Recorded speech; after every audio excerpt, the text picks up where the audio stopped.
In the locked darkness of a Montana barn in 1878, Elena Rowe lies crumpled on blood-soaked straw, her heartbeat fading. She's been left to die by the man who stole everything, her land, her name, her future. But through the splintered walls she hears boots hitting dirt, hard, fast. A stranger named Caleb Hart kicks down the door with nothing but instinct and a worn pistol.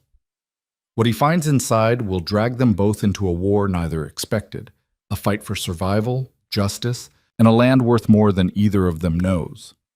Stay with me until the end, hit that like button, and drop a comment with your city so I can see how far this story travels. The Montana sky had turned the color of old bruises by the time Caleb Hart heard the scream. He'd been mending fence line on the eastern edge of his property, the kind of work that didn't require much thinking, just calloused hands and patience. The wire was rusted, the posts leaning like drunk men, and he'd been at it since dawn. His horse, a gray mare named Ash, stood hip-shot nearby, flicking flies with her tail. The evening had settled into that particular quiet that comes before full dark. Birds gone silent, wind dropping to nothing, the world holding its breath. Then the scream cut through it all, not a yelp, not a shout, a scream that had terror in its bones. Caleb's hand stilled on the wire. He straightened, listening. Ash's ears swiveled forward, her nostrils flaring. The sound had come from the west, from the direction of the Thornton Ranch. Marcus Thornton's place. A spread that had grown considerably in the past year, swallowing up smaller properties like a man might swallow whiskey, quick and without remorse. Another scream, shorter this time, cut off. Caleb didn't think. Thinking was for lawyers and storekeepers. He grabbed Ash's reins, swung into the saddle, and kicked her into a gallop. The ride took less than 10 minutes, but it felt longer. His mind turned over possibilities, none of them good. Thornton ran his ranch with a crew of hard men, the kind who didn't ask questions and didn't flinch at ugly work. Caleb had avoided trouble with them by keeping to himself, working his own land, staying out of everyone's way. It was a policy that had served him well since he drifted into Montana 3 years ago with nothing but a bedroll and a past he didn't talk about. But there were some things a man couldn't ignore. The Thornton Ranch came into view as the last light bled from the sky. It was bigger than Caleb's place, more buildings, better fences. A main house sat at the center, 2 stories of timber and ambition. Beyond it, a barn, a bunkhouse, corrals, and storage sheds. Lamplight glowed in a few windows, but the yard was empty. No movement, no sound. No. Caleb slowed Ash to a walk as they approached, his hand moving to the pistol on his hip. A Colt .45, 6 years old, reliable. He'd cleaned it that morning out of habit. Now he was glad for the habit. He dismounted near the barn, looping Ash's reins around a post. The barn doors were closed, but he could see a strip of light beneath them. He moved closer, boots quiet on the packed earth, and pressed his ear to the wood. Voices, low and tense. "Should have kept your mouth shut," a man was saying. "Should have signed the papers when you had the chance." "I won't sign anything." A woman's voice, strained but defiant. "You can't make me." A crack of sound, flesh on flesh. Caleb's jaw tightened. "Can I?" The man's voice was cold. "You got no family left, girl. No one's coming for you. You sign or you disappear. Simple as that." Caleb tried the barn door. Locked. He took a step back, measuring the wood, the hinges. Then he kicked it just below the latch. The door shuddered but held. He kicked again, harder, and this time the wood splintered. The third kick sent the door crashing inward. 3 men spun toward him. One held a lantern. Another had a woman by the arm, young, dark-haired, blood on her lip. The third man stood off to the side, arms crossed, watching. That one was Marcus Thornton. Caleb recognized him from town.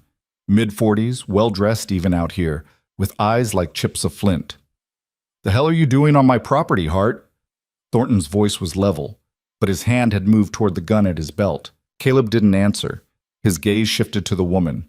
She was in her early 20s, he guessed, wearing a torn dress that might have been blue once. Her wrists were rope-burned, her face pale except for the blood and the bruise forming on her cheek. But her eyes were sharp and furious. "Let her go," Caleb said. Thornton smiled. It didn't reach his eyes. "This is a private matter, family business." "She your family?" "Near enough.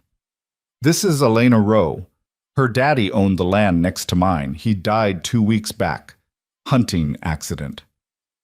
The way Thornton said it made it clear he didn't believe in accidents. She's just finalizing the paperwork to sell me the property. Ain't that right, Elena? Elena said nothing. Her silence was louder than any protest. Let her go, Caleb repeated. The man holding Elena, a brute with a broken nose and scarred knuckles, tightened his grip. You want to walk away, mister? This ain't your concern. Caleb's hand stayed loose at his side, near the Colt. I'm making it my concern. Thornton's smile faded. You know what happens to men who stick their noses where they don't belong? I got an idea. Then you're dumber than you look. Thornton nodded. The brute shoved Elena aside. She stumbled, catching herself against a stall, and reached for his own gun. Caleb was faster. His Colt cleared leather and barked once, the shot deafening in the enclosed space. The brute howled, clutching his shoulder, his gun clattering to the dirt. The man with the lantern dropped it and bolted for the back of the barn. Thornton didn't move. He stood there, calculating, his hand still on his gun, but not drawing. You just made a mistake, Thornton said quietly. Won't be my first. For a long moment they stared at each other. Then Thornton took his hand off his gun and stepped back, palms up. All right, you want her? Take her. She's nothing but trouble anyway. Caleb didn't trust it, but he wasn't about to argue. He moved toward Elena, keeping his gun on Thornton and the wounded man. Can you walk? She nodded, pushing herself upright. Her legs shook, but she stayed on her feet. Then let's go. They backed toward the barn door. Thornton watched them, that faint smile creeping back onto his face. This isn't over, Hart. You understand that? Caleb didn't answer. He grabbed Ash's reins and helped Elena into the saddle. She swayed but held on. He swung up behind her, kicked Ash into a gallop, and they tore out of the yard into the gathering dark. They rode hard for a mile before Caleb slowed the mare. Elena hadn't said a word, but he could feel her trembling. Whether from cold, fear, or rage, he couldn't tell. Maybe all three. You hurt? He asked. I'll live.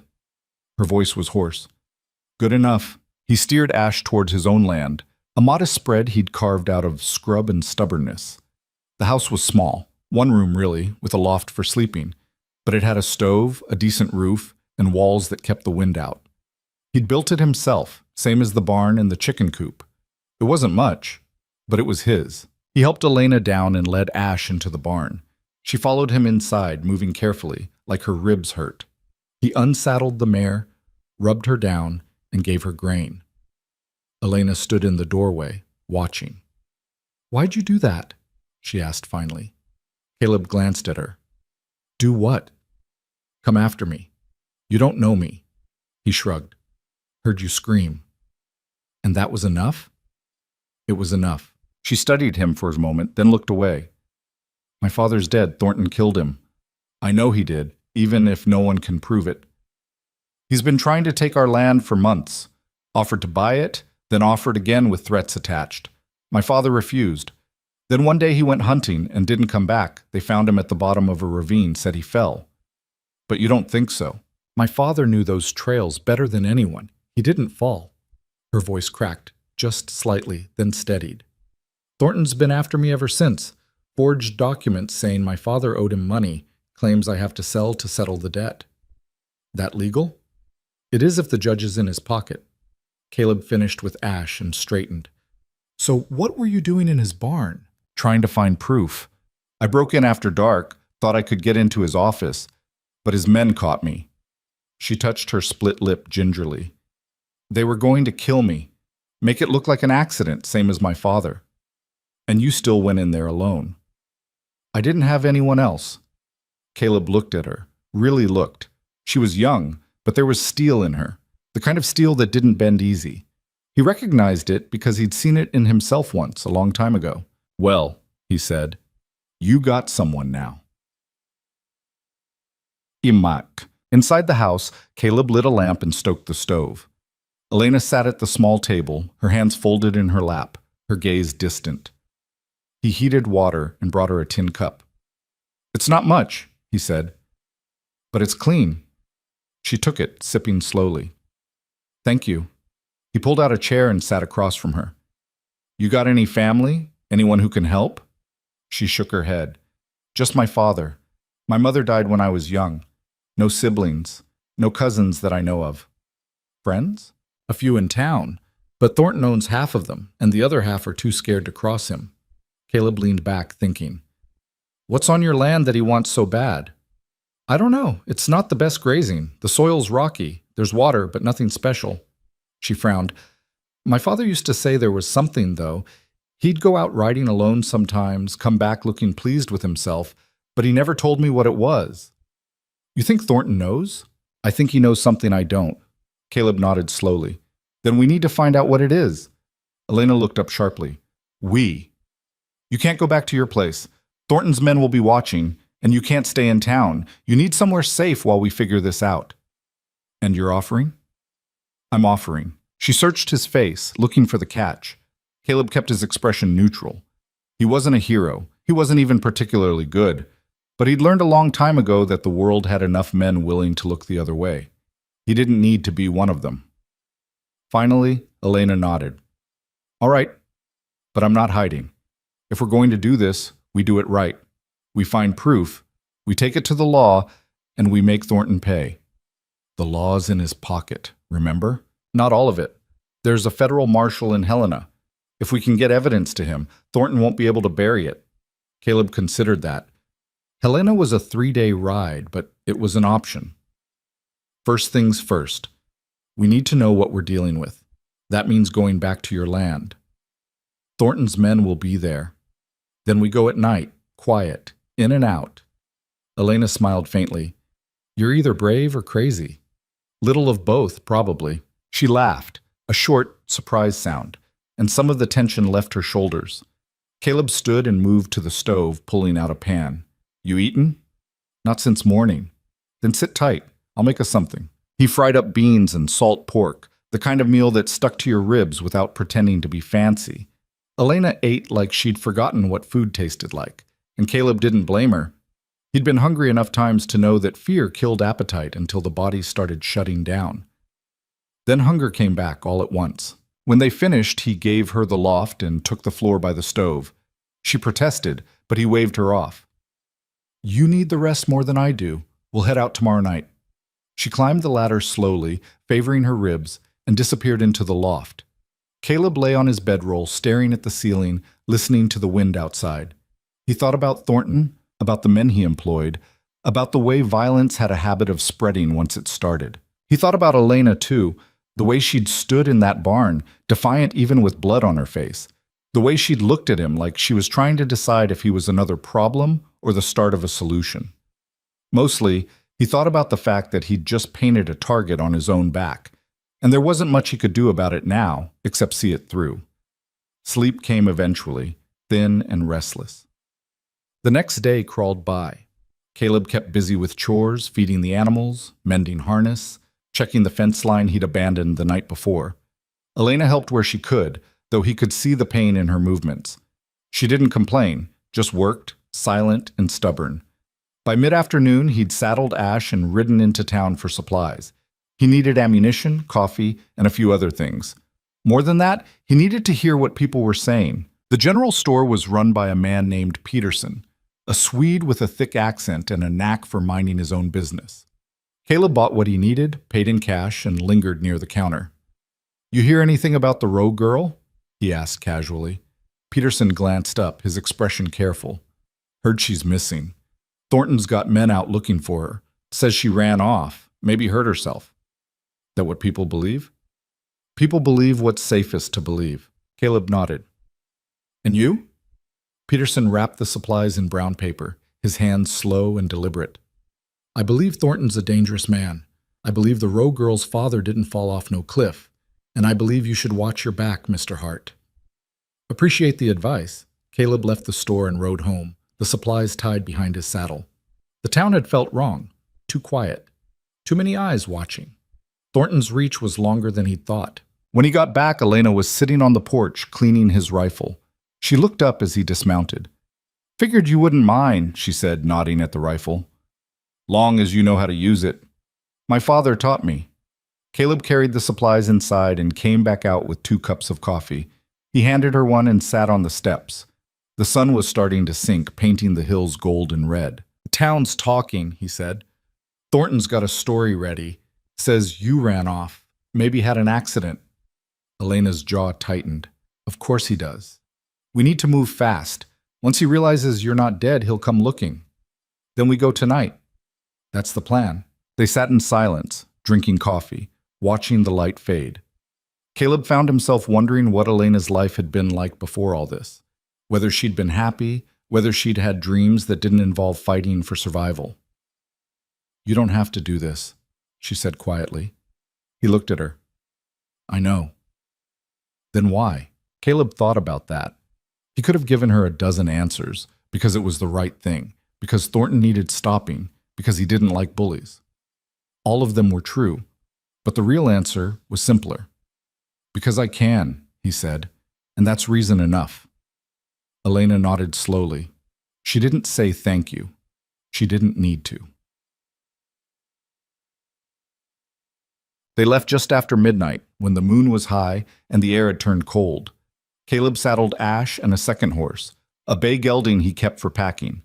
Elena wore one of his old shirts and a pair of trousers cinched with rope. She looked like a boy in the dark, which was the point. They rode slow and quiet, sticking to the tree line, avoiding the main trails. The Rowe Ranch sat about 5 miles east, nestled in a valley between two ridges. It wasn't big, maybe 100 acres of grazing land, a small house, a barn, a few outbuildings, but it was decent land, well watered, with good grass. As they approached, Caleb reined in and dismounted. Elena did the same. They tied the horses in a grove of cottonwoods and moved forward on foot. The ranch was dark except for a single lamp burning in the barn. Caleb could make out 2 figures near the corral, Thornton's men, standing guard. He motioned for Elena to stay low, and they crept closer, using the shadows. How many men you think he's got here? Caleb whispered. 2 in the barn. Maybe more in the house. What are we looking for? My father's office. It's in the house, 2nd floor. He kept records, maps, correspondence. If there's proof of what Thornton's after, it'll be there. Caleb studied the house. 2 stories, wood frame, dark windows. Getting in wouldn't be easy. Getting out would be harder. All right, he said, I'll keep the guards busy. You get inside, find what you need, and get out. I'll meet you back at the horses. Elena grabbed his arm. That's a terrible plan. You got a better one? She opened her mouth, then closed it. No. Then let's go. Caleb circled around to the far side of the barn, keeping low. When he was in position, he picked up a rock and hurled it at the barn door. It hit with a loud crack. The guards turned, voices rising. What was that? Go check. One of them moved toward the barn. The other stayed by the corral, his rifle ready. Caleb waited until the first guard disappeared inside, then stepped out of the shadows. Evening, he said. The second guard spun, bringing the rifle up. Caleb lunged, grabbing the barrel and twisting. The guard pulled the trigger, but the shot went wide. Caleb slammed his elbow into the man's jaw, and the guard dropped like a sack of grain. The first guard came running out of the barn. Caleb drew his Colt and fired a shot into the dirt at the man's feet. Don't, Caleb said. The guard froze. Drop the rifle. Slow. The man obeyed, his hands shaking. Caleb gestured toward the barn. Inside, move. The guard stumbled into the barn. Caleb followed, keeping the Colt trained on him. Once inside, he grabbed a length of rope from a hook and tied the man's wrists behind his back. Your friend's going to wake up soon, Caleb said. When he does, tell him to stay put. You try anything stupid, and I'll make sure Thornton hears how easy you made this. The guard nodded, his face pale. Caleb left him there and jogged toward the house. Elena was already inside. He could see her silhouette moving past a 2nd floor window. He positioned himself near the back door, watching, waiting.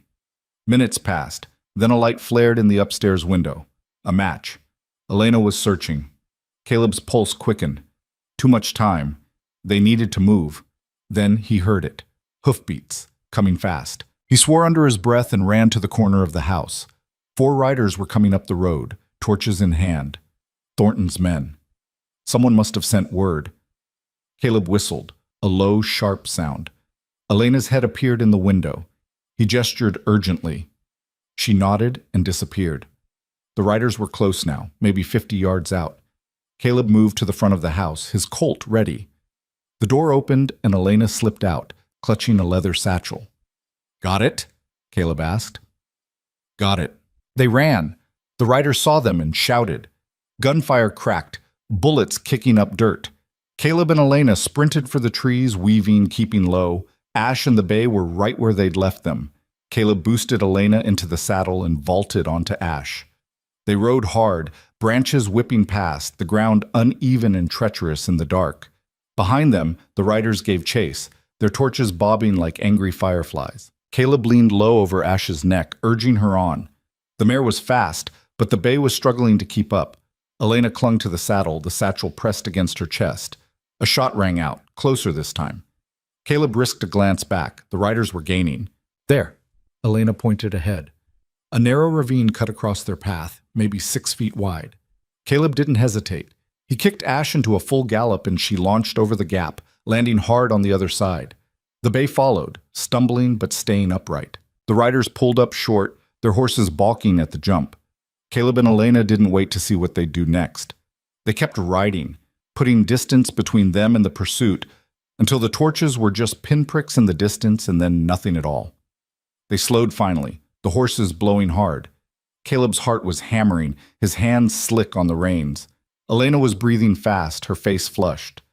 That, she said, was too close. Caleb let out a shaky laugh. Yeah, it was. She held up the satchel, but I got it. Then let's see if it was worth it. They didn't stop until they reached Caleb's property, and even then he kept Ash moving at a steady trot until the barn was in sight. Dawn was still an hour off, the sky that deep shade of blue that comes just before the world remembers color. Elena slid off the bay first, her legs nearly buckling when her boots hit the ground. Caleb caught her elbow. I'm fine, she said, but her voice was thin. Sure you are. He led the horses into the barn and stripped the tack while Elena sagged against a post, the leather satchel clutched tight. Her hands were shaking. Not fear this time, exhaustion, the kind that sinks into your bones after you've been running on nothing but nerves for too long. Caleb fetched water for the horses and made sure they had hay, then turned to Elena. Inside. You need to sit down before you fall down. She didn't argue. In the house, he lit the stove and put coffee on. Elena dropped into a chair and set the satchel on the table like it might explode. For a moment, she just stared at it. You gonna open it? Caleb asked. I don't know what I'm hoping to find, she said quietly. Part of me wants proof. The other part is scared of what that proof might mean. Only one way to know. She nodded and unbuckled the straps. The satchel was old, the leather cracked and stained. Inside were papers, dozens of them, some folded, some loose, some bound with string. Elena spread them across the table, her fingers moving quickly, sorting. Caleb poured 2 cups of coffee and sat down across from her. He didn't push, just waited. Here, she said finally, pulling out a map. It was hand-drawn, the lines careful and precise. Her father's work, probably. It showed the row property in detail, boundaries, water sources, elevation markers. But there was something else. A section near the northeast corner had been circled in red ink, with notes scrawled in the margin. Elena leaned closer, reading. Vein runs 40 feet, high grade, say confirms. What does that mean? Caleb took the map, studying it. Sounds like a mining claim. Your father found something, ore maybe, silver or copper. There's no mine on our land. Not yet. But if the vein's there, someone could dig one. He set the map down. That's what Thornton's after, not the land. What's under it? Elena sat back, her face pale. My father never said anything. Maybe he didn't want to put a target on you, or maybe he was waiting until he had the claim filed proper. Caleb shuffled through the other papers. These look like assay reports. Someone tested the ore. Results came back good. Good enough to kill for. Looks that way. Elena's hands clenched into fists. Thornton knew. He must have. That's why he wanted my father gone.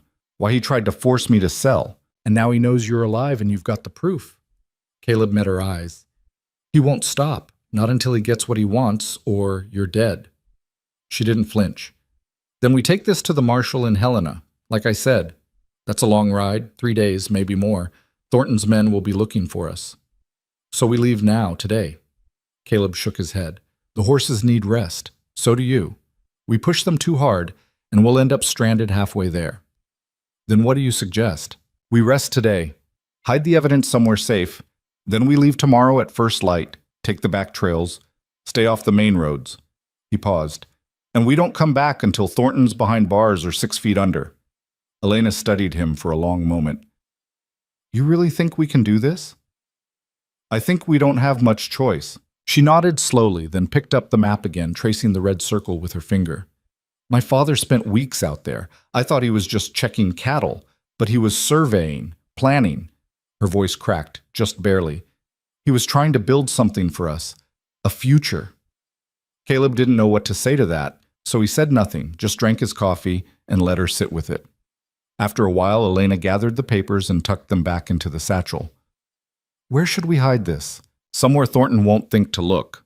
Caleb stood and walked to the corner of the room, where a loose floorboard creaked underfoot. He pried it up, revealing a shallow space beneath. Not fancy, but it'll do for now. Elena handed him the satchel. He placed it in the hollow and replaced the board, then dragged a rug over the spot. Get some sleep, he said. I'll keep watch. You need sleep too. I'll manage. She looked like she wanted to argue, but exhaustion won. She climbed the ladder to the loft and disappeared. Within minutes, Caleb heard her breathing even out. He sat by the window, rifle across his lap, and watched the sun come up. The day passed in uneasy silence. Caleb checked the perimeter twice, looking for signs of riders or tracks. Found nothing. Either Thornton's men hadn't figured out where Elena had gone, or they were biding their time. Neither option made him feel better. Elena slept until noon, then came down looking stiff but steadier. She helped him check the horses, mend a broken hinge on the chicken coop, and prepare supplies for the trip. They worked without talking much. It wasn't awkward, just focused. By late afternoon, Caleb had packed saddlebags with jerky, hardtack, coffee, and ammunition. He'd filled canteens, rolled blankets, and made sure the rifles were clean. Elena watched him work, her expression unreadable. You've done this before, she said. Done what? Run. Packed up and disappeared. Caleb didn't answer right away. He tightened a strap on one of the saddlebags, then sat back on his heels. Once or twice. What were you running from? He met her eyes. Does it matter? Maybe. He stood, brushing dirt off his hands. I was a different man back then. Made mistakes. Hurt people I shouldn't have. Came out here to leave that behind. Did it work? Mostly. He paused. Until yesterday. Elena tilted her head. You regret helping me? No. Then why say it like that? Because once you step into a fight, you can't step back out. Not cleanly. He picked up the saddlebags and slung them over his shoulder. I knew that when I kicked down Thornton's barn door. Did it anyway. Why? Already told you. Tell me again. Caleb set the bags down and looked at her. Really looked. She wasn't backing down. Wasn't letting him off easy. Because I've walked past too many people who needed help, he said quietly. Told myself it wasn't my problem. Told myself I'd done enough bad in my life, that I didn't owe the world anything good. And maybe that's true. But hearing you scream... He stopped, shook his head. I couldn't walk past that. Elena didn't say anything for a moment, then softly. Thank you. Don't thank me yet. We're not out of this. I know, but still. They finished packing as the sun dipped toward the horizon. Caleb made a simple meal, beans, cornbread, coffee, and they ate in silence.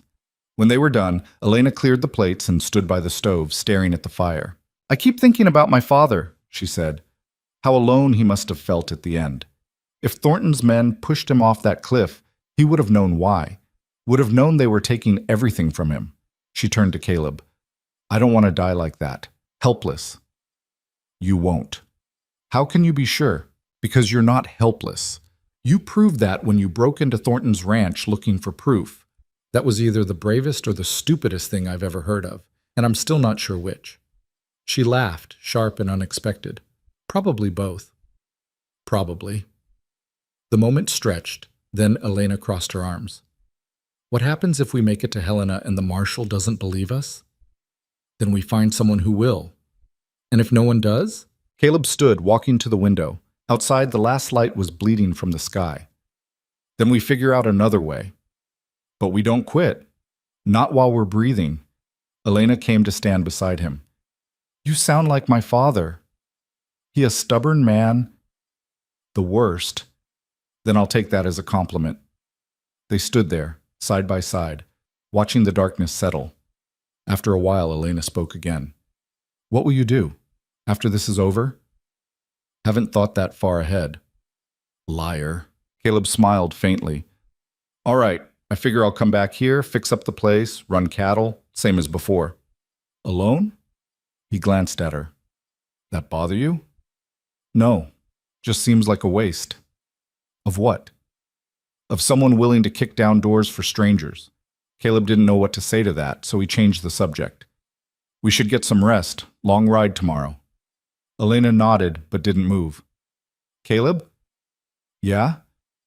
If something happens to me, it won't. But if it does, I want you to take the satchel to Helena anyway. Make sure Thornton doesn't get away with this.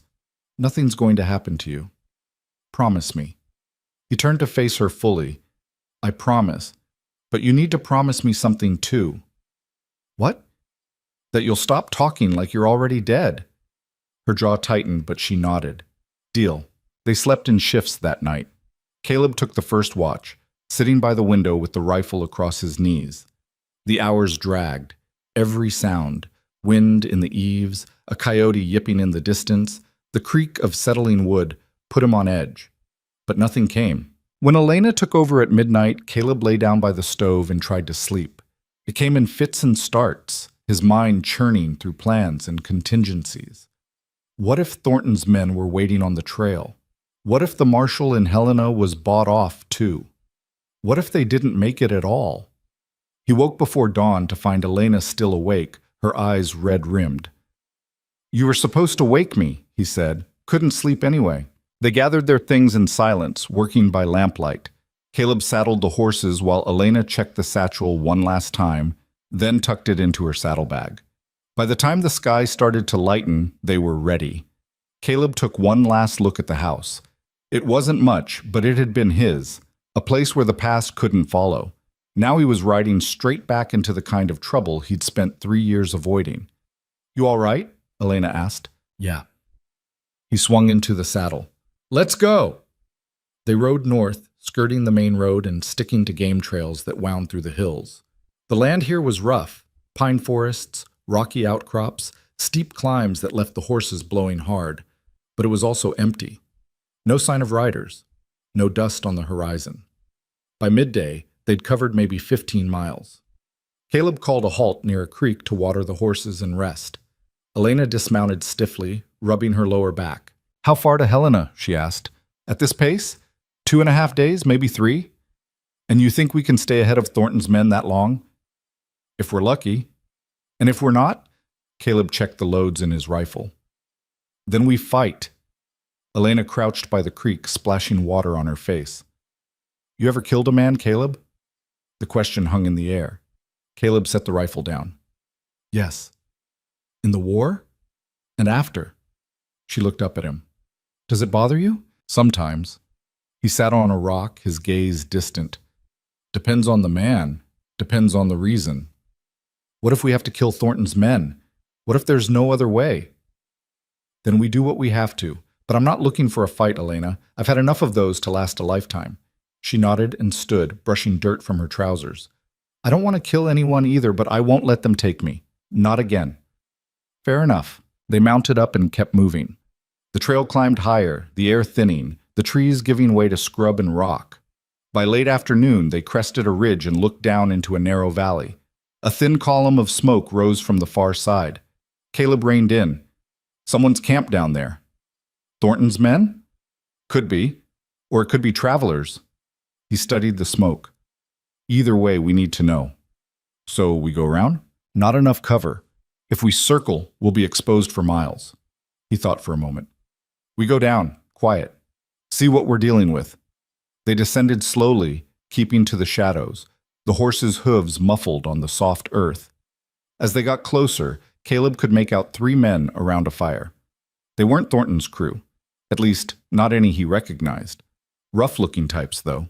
Drifters, maybe, or worse. One of them spotted Caleb and Elena and stood, his hand moving to his belt. That's close enough. Caleb raised a hand, keeping it away from his gun. Just passing through. Saw your fire. The man looked them over. You alone? Just the two of us. Another man stood, younger, with a scar running down his cheek. Where you headed? North, Caleb said, vague but not suspicious. The third man, older and heavier, stayed seated. You running from something? Nope, just riding. The older man grunted. Funny time to be just riding. Heard there's trouble brewing around these parts. Some rancher got himself killed. His daughter's missing. Elena tensed. Caleb kept his expression neutral. That's so. That's what they're saying in town.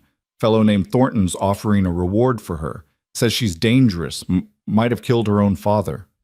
Caleb's hand drifted closer to his Colt. Sounds like a tall tale. Maybe. The older man's eyes shifted to Elena. You look familiar, girl. I get that a lot. The younger man with the scar stepped closer. How much was that reward again, Charlie? $100, the older man said. Dead or alive. Caleb's pulse quickened. We're not interested in your reward, we're moving on. I don't think so. The younger man drew a revolver. I think you're going to sit tight while we... Caleb kicked Ash forward.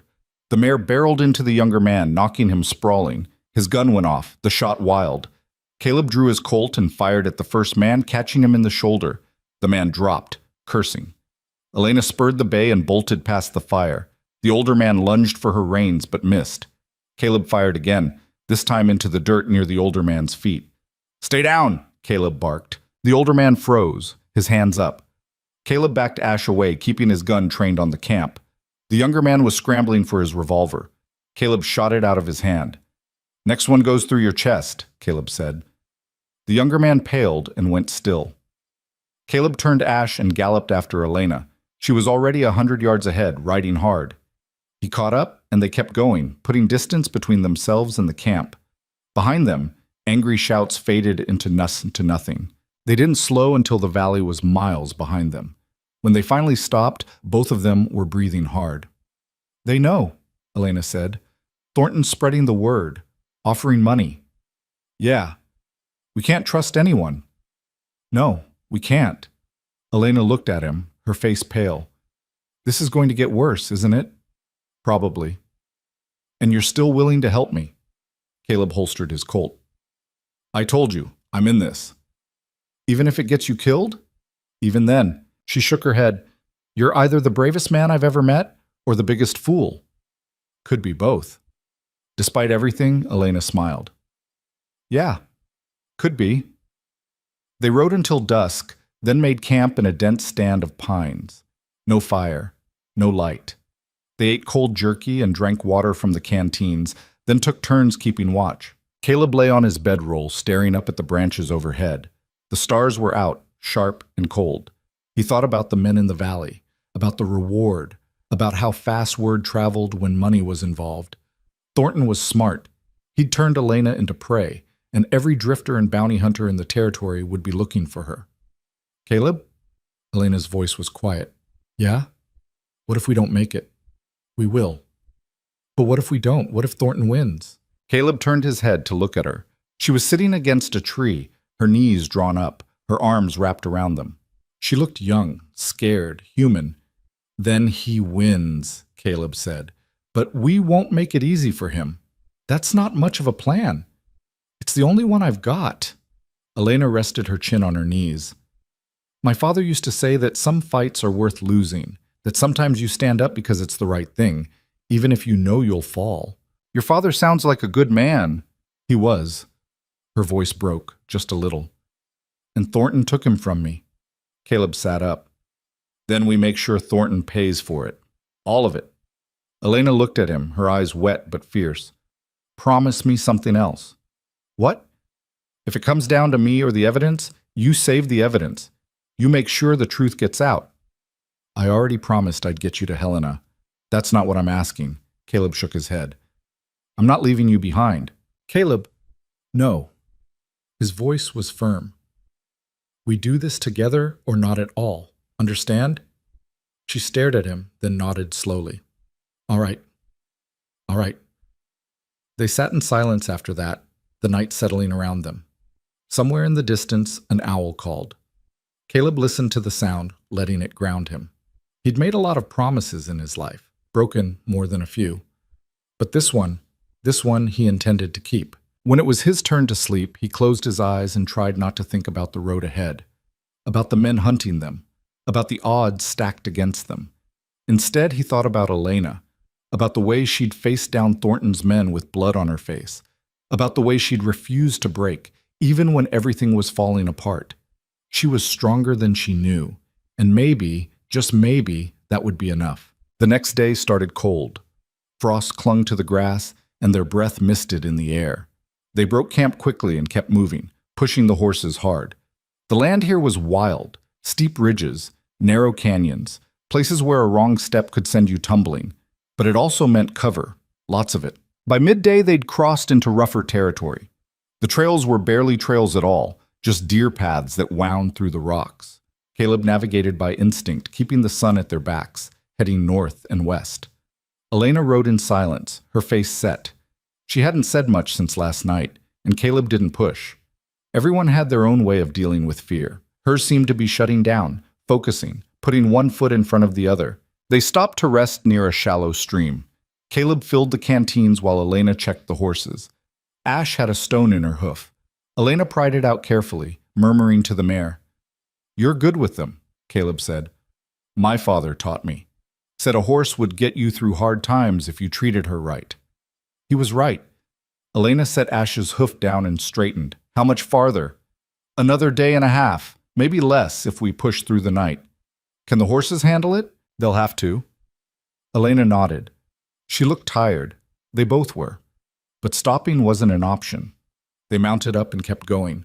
The sun climbed, then started its descent. Shadows grew long, and then, just as the light was fading, Caleb saw it. Dust on the horizon. Riders. 3, maybe 4. "We've got company," he said. Elena followed his gaze. "Thornton's men? Who else? How far?" "Mile. Maybe less." Elena's jaw tightened.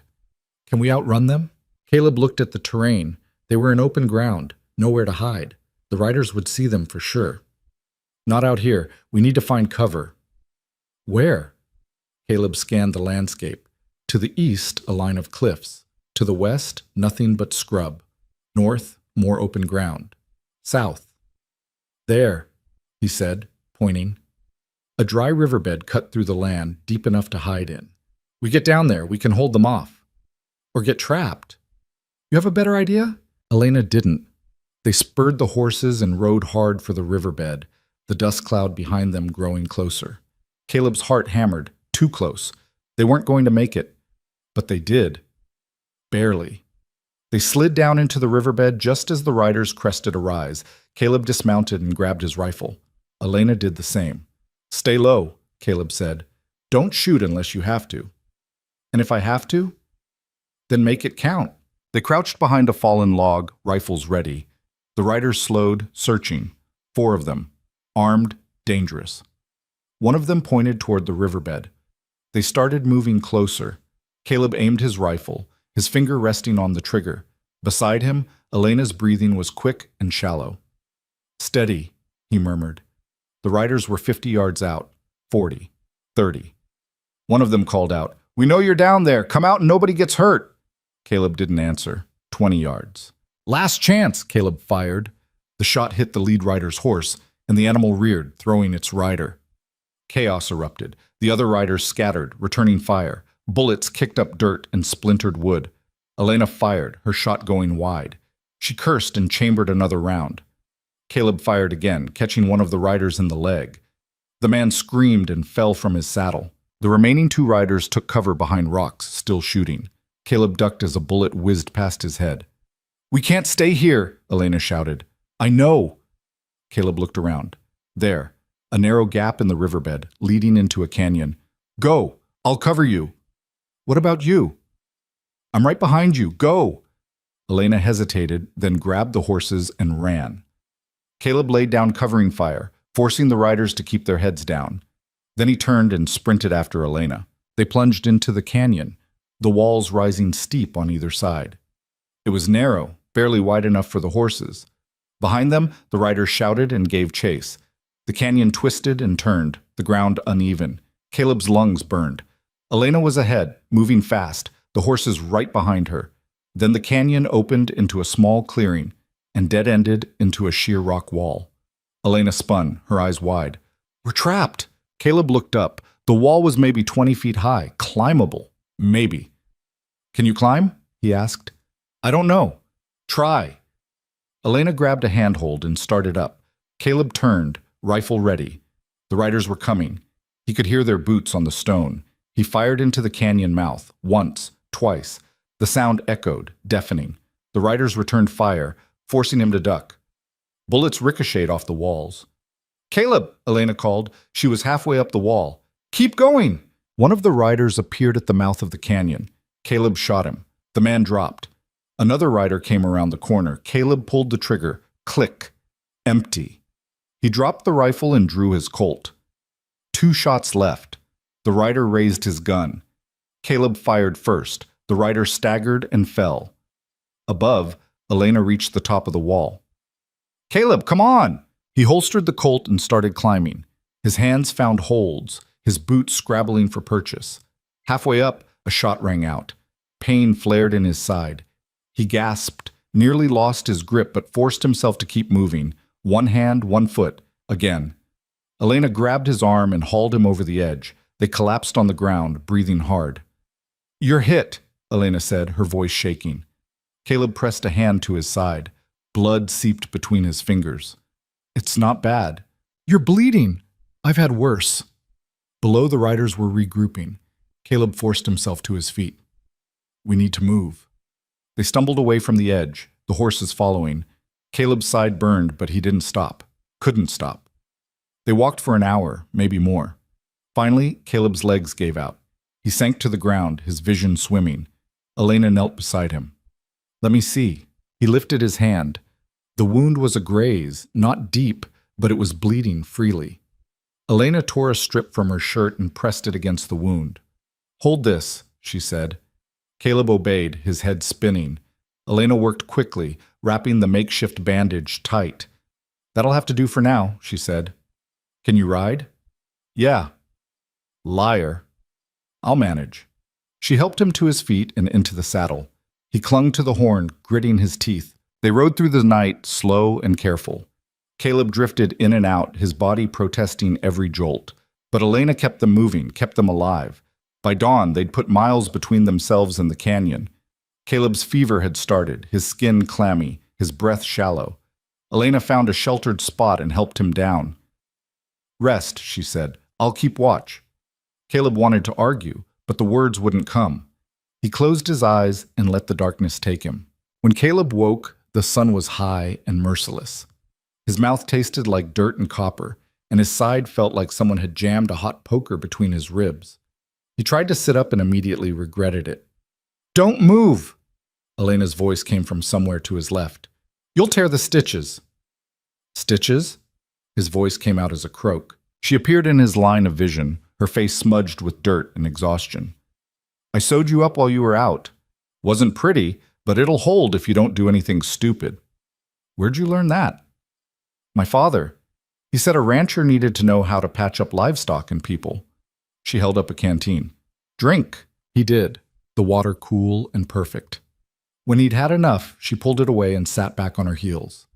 They were in a shallow depression surrounded by rocks, the horses tethered nearby. The sky was clear, no sign of dust or riders. "How long was I out?" Caleb asked. "Most of the night and half the morning. Your fever broke about an hour ago." He looked down at his side. His shirt was gone, replaced by strips of cloth wrapped tight. The bandage was already stained dark. "How bad is it?" "Bad enough. The bullet grazed your ribs but didn't go deep. You bled a lot, though, lost too much." She crossed her arms. "You're lucky you didn't bleed out." "Lucky," Caleb repeated. "That what we're calling it?" "What would you call it?" "Stubborn." Elena almost smiled. "Almost."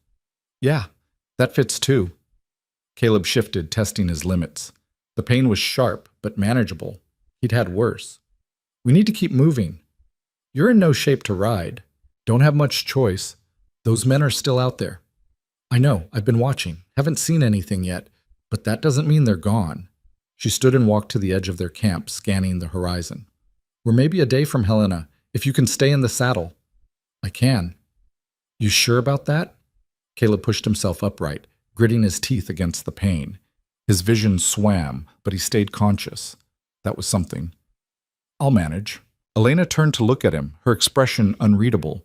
You keep saying that, but you can't keep bleeding and fighting and riding like nothing's wrong. What else am I supposed to do? Rest. Let me handle this. Handle what? You plan on riding to Helena alone? If I have to. Caleb shook his head. Not happening. Caleb, I said no. His voice was firmer than he felt. We do this together. That was the deal. Elena's jaw tightened. For a moment he thought she'd argue, but instead she just looked away. Fine, but if you fall off that horse, I'm leaving you behind. Fair enough. She helped him to his feet, and he swayed but stayed upright. The world tilted, then righted itself. Elena grabbed his arm, steadying him. You're a terrible liar, she said. Takes one to know one.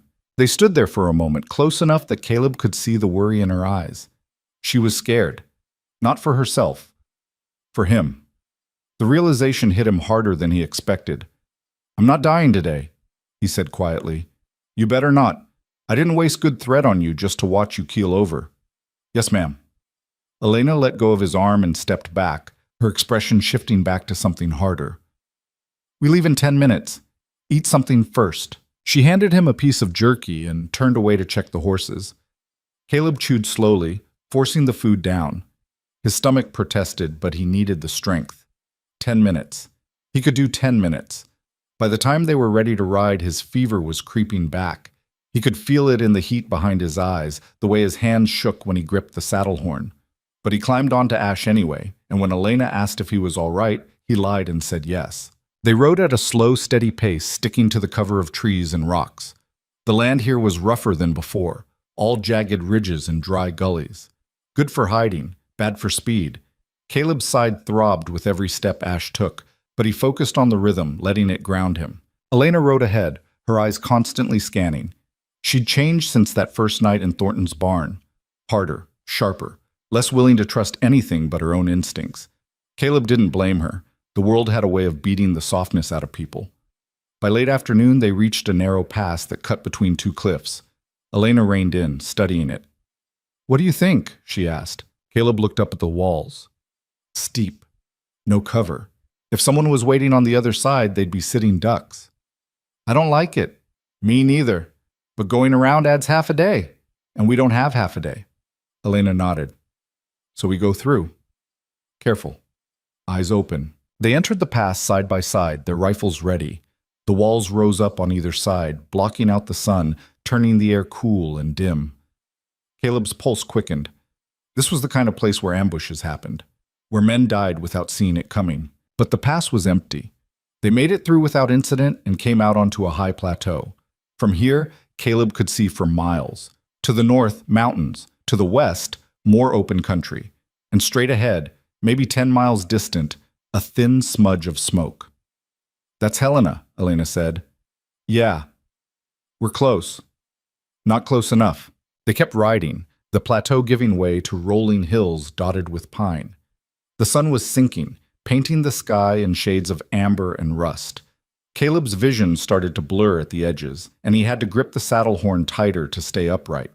Elena glanced back at him. How you holding up? Fine. You look like hell. Thanks. I'm serious, Caleb. If you pass out, I won't. But even as he said it, his body was proving him wrong. The fever was back in full force now, and his side felt like it was on fire. He could feel the stitches pulling, the wound weeping. He needed to stop, needed to rest. He didn't say any of that, just kept riding. They made camp as the last light died. Elena found a sheltered spot beneath an outcrop of rock and helped Caleb down from the saddle. He nearly collapsed, but she caught him and eased him to the ground. Let me see the wound, she said. He didn't argue. Elena unwrapped the bandage, and even in the dim light he could see her face go tight. It's infected, she said. Figured. This is bad, Caleb. I know. We need to clean it, properly. She stood and rummaged through the saddlebags, pulling out a small bottle. Whiskey. This is going to hurt. Just do it. Elena poured the whiskey over the wound. Pain exploded through him, white-hot and vicious. Caleb bit down on his belt to keep from screaming. When it finally subsided, he was shaking. Elena rewrapped the wound with fresh cloth, her hands quick and efficient. That should help. But you need real medicine, a doctor. Helena's got doctors. Helena's still 10 miles away. Then we ride at first light. Elena sat back, her face grim. You might not make it that far. I will. How can you be so sure? Because I promised you I'd get you there, and I don't break promises. Elena looked at him for a long moment, then shook her head. You're the stubbornest man I've ever met. I'll take that as a compliment. She almost smiled. Then she pulled a blanket over him and stood. Get some rest. I'll keep watch. Caleb wanted to argue, but exhaustion pulled him under before he could form the words. He dreamed of the war, of mud and blood, and the sound of men screaming. He dreamed of a battlefield where the dead didn't stay down, where they kept getting up and coming at him no matter how many times he shot them. He dreamed of Elena, standing in the middle of it all, calling his name. He woke with a start, his heart hammering. The sky was still dark, but the stars were fading. Dawn was close. Elena was sitting a few feet away, the rifle across her lap, her eyes on the horizon. You were talking in your sleep, she said without looking at him. What'd I say? Nothing that made sense. Caleb sat up slowly, his side protesting. The fever had broken again, leaving him weak but clear-headed. What time is it? Early. Sun'll be up soon. Then we should move. Elena turned to him. You sure you can ride? Only one way to find out. She helped him to his feet, and this time he didn't sway. His legs held. That was progress. They packed up quickly and mounted the horses. The sky was turning pink by the time they started moving. The ride to Helena felt endless. Every mile stretched into two, every hill a mountain. But Caleb kept his eyes on the smoke in the distance and didn't let himself think about the pain. Elena rode beside him, silent and watchful. By mid-morning, they were close enough to see buildings. Helena wasn't much, a scattering of wooden structures, a main street, a few side roads. But it had a marshal's office. That was all that mattered. They rode into town slow, drawing stairs. Two ragged strangers on worn-out horses, one of them clearly injured. Caleb could feel the eyes on them, could hear the whispers starting. He ignored it all. The marshal's office was a squat building near the center of town. They dismounted and tied the horses. Caleb's legs nearly gave out, but he forced himself upright. Elena grabbed the satchel from her saddlebag, and they walked inside. The office was small and dim, with a desk, a few chairs, and a locked door leading to cells in the back. A man sat at the desk, middle-aged and barrel-chested, with a silver star pinned to his vest. He looked up as they entered. "Help you?" he asked. "We need to see the federal marshal," Elena said. The man leaned back in his chair. "That'd be me. Name's Harlan Boyd. What's this about?" Elena set the satchel on the desk. "Murder, fraud, attempted theft. Take your pick." Boyd's eyebrows went up. "That's so." "It is." Elena opened the satchel and pulled out the papers. "My name is Elena Rowe. My father, Jacob Rowe, was killed 2 weeks ago by a man named Marcus Thornton. He wants my land because there's a mineral vein running through it. These documents prove it." Boyd took the papers and started reading. His expression didn't change, but Caleb could see his eyes moving fast, taking it in. After a moment, he looked up. "You got any proof Thornton killed your father?" "No direct proof. But he tried to kill me, locked me in his barn, and told me to sign over the land or disappear. This man," she gestured at Caleb, "stopped him." Boyd's gaze shifted to Caleb. "That true?" "It is." "And you are?" "Caleb Hart. I own a ranch near Thornton's property." Boyd studied him, taking in the blood-stained bandage visible beneath Caleb's torn shirt. "You look like you've had a rough time of it. Thornton's men have been chasing us for 3 days. They shot me yesterday." "Did they now?" Boyd set the papers down. "This is a serious accusation, Miss Rowe. You understand that?" "I do." "And you're willing to testify?" "Yes." Boyd nodded slowly. "All right. I'll need to verify these documents. Check the claims, talk to some people. But if what you're saying is true, we'll bring Thornton in. When? Elena asked. Soon as I can arrange it. Could be a day. Could be 2. He'll run, Caleb said. The moment he hears we made it to Helena, he'll disappear. Not if I move fast. Boyd stood. You two look like you could use a doctor and a meal. There's a boarding house 2 doors down. Get yourselves cleaned up. I'll send word when I'm ready to move. Elena hesitated. You'll really go after him? I gave you my word, didn't I? Words don't mean much where I come from. Boyd's expression hardened. They do where I come from. Now go. Let me do my job. Caleb and Elena left the office and walked to the boarding house. The owner, a thin woman with sharp eyes, took one look at them and showed them to a room upstairs. It had 2 beds, a wash basin, and a window overlooking the street. I'll send for the doctor, the woman said, then left. Elena set the satchel on one of the beds and turned to Caleb. You think he'll do it? Go after Thornton? I think he'll try. That's not the same thing. No, it's not. Elena walked to the window and looked out. What if this doesn't work? What if Thornton gets away? Then we find him and finish it ourselves. She glanced back at him. You mean that? Yeah, I do. The doctor arrived an hour later, a young man with steady hands and a no-nonsense attitude. He examined Caleb's wound, cleaned it properly, and applied fresh bandages. You're lucky it didn't go deeper, the doctor said. Another inch, and you'd be dead. As it is, you need rest. Real rest. No riding, no fighting, nothing. How long? Caleb asked. A week. Maybe 2. I don't have 2 weeks. The doctor packed his supplies. Then you'll be dead in 3 days. Your choice. After he left, Elena sat on the edge of the other bed. You heard him. You need to rest. I will. After Thornton's arrested. Caleb, I'm not arguing about this. Elena's jaw tightened, but she didn't push. Instead, she stood and walked to the wash basin, splashing water on her face. When she turned back, her expression was softer. Thank you, she said quietly. For what? For getting me here. For not giving up. Caleb shrugged, then winced as the motion pulled at his stitches. Told you I'd get you to Helena. You did, and you almost died doing it. Almost doesn't count. Elena shook her head, but there was something in her eyes now, something that hadn't been there before. You're a good man, Caleb Hart. I wouldn't go that far. I would. Before he could respond, there was a knock at the door. Elena opened it to find Marshal Boyd standing in the hall. I've got news, he said. Can I come in? Elena stepped aside. Boyd entered and closed the door behind him. I sent a telegram to the assay office in Butte, he said. They confirmed your father's claim. The vein's real. High-grade silver, worth a fortune. Elena's breath caught. So it's true? It's true. And I found something else. Boyd pulled a piece of paper from his pocket. A deed transfer, dated 3 days after your father's death. It transfers ownership of your land to Marcus Thornton. That's forged, Elena said. I never signed anything. I know. The signature doesn't match the one on file, but Thornton tried to make it legal anyway. Boyd folded the paper. That's fraud. Combined with the attempted murder and the evidence of the mineral claim, I've got enough to bring him in. When? Caleb asked. Tomorrow morning. I'm riding out with a posse at first light.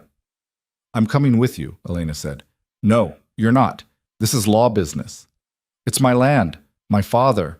I have a right to be there. Boyd studied her. You know how to shoot? Yes. And you won't do anything stupid? Define stupid. Boyd almost smiled.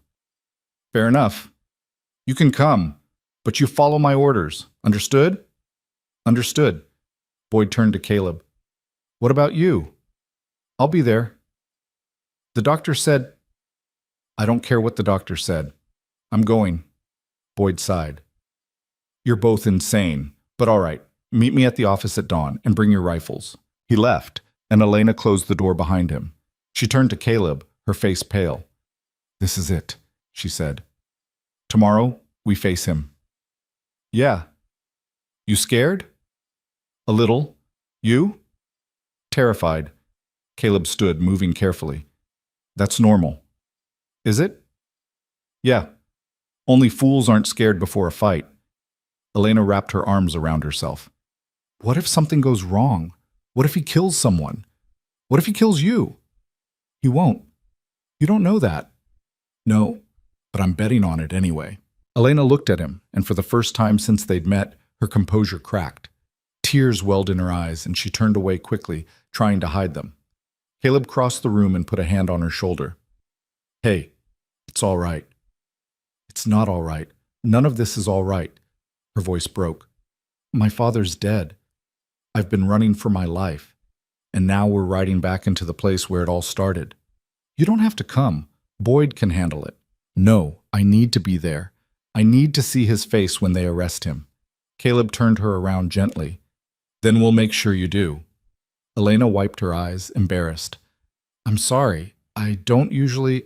Don't apologize. You're allowed to be human. She laughed, a wet, shaky sound. I don't feel human. I feel like I've been running so long I forgot how to stop. Then we'll stop tomorrow, after it's done. Elena nodded and stepped back, pulling herself together. All right, let's get some rest. We'll need it.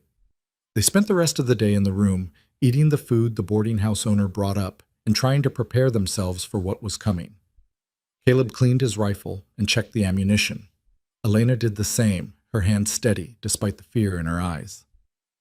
When night fell, they lay in their separate beds, staring at the ceiling. Caleb? Elena's voice was quiet in the darkness. Yeah? If something happens to me tomorrow, it won't. But if it does, I want you to know that I'm grateful for everything. Caleb turned his head to look at her.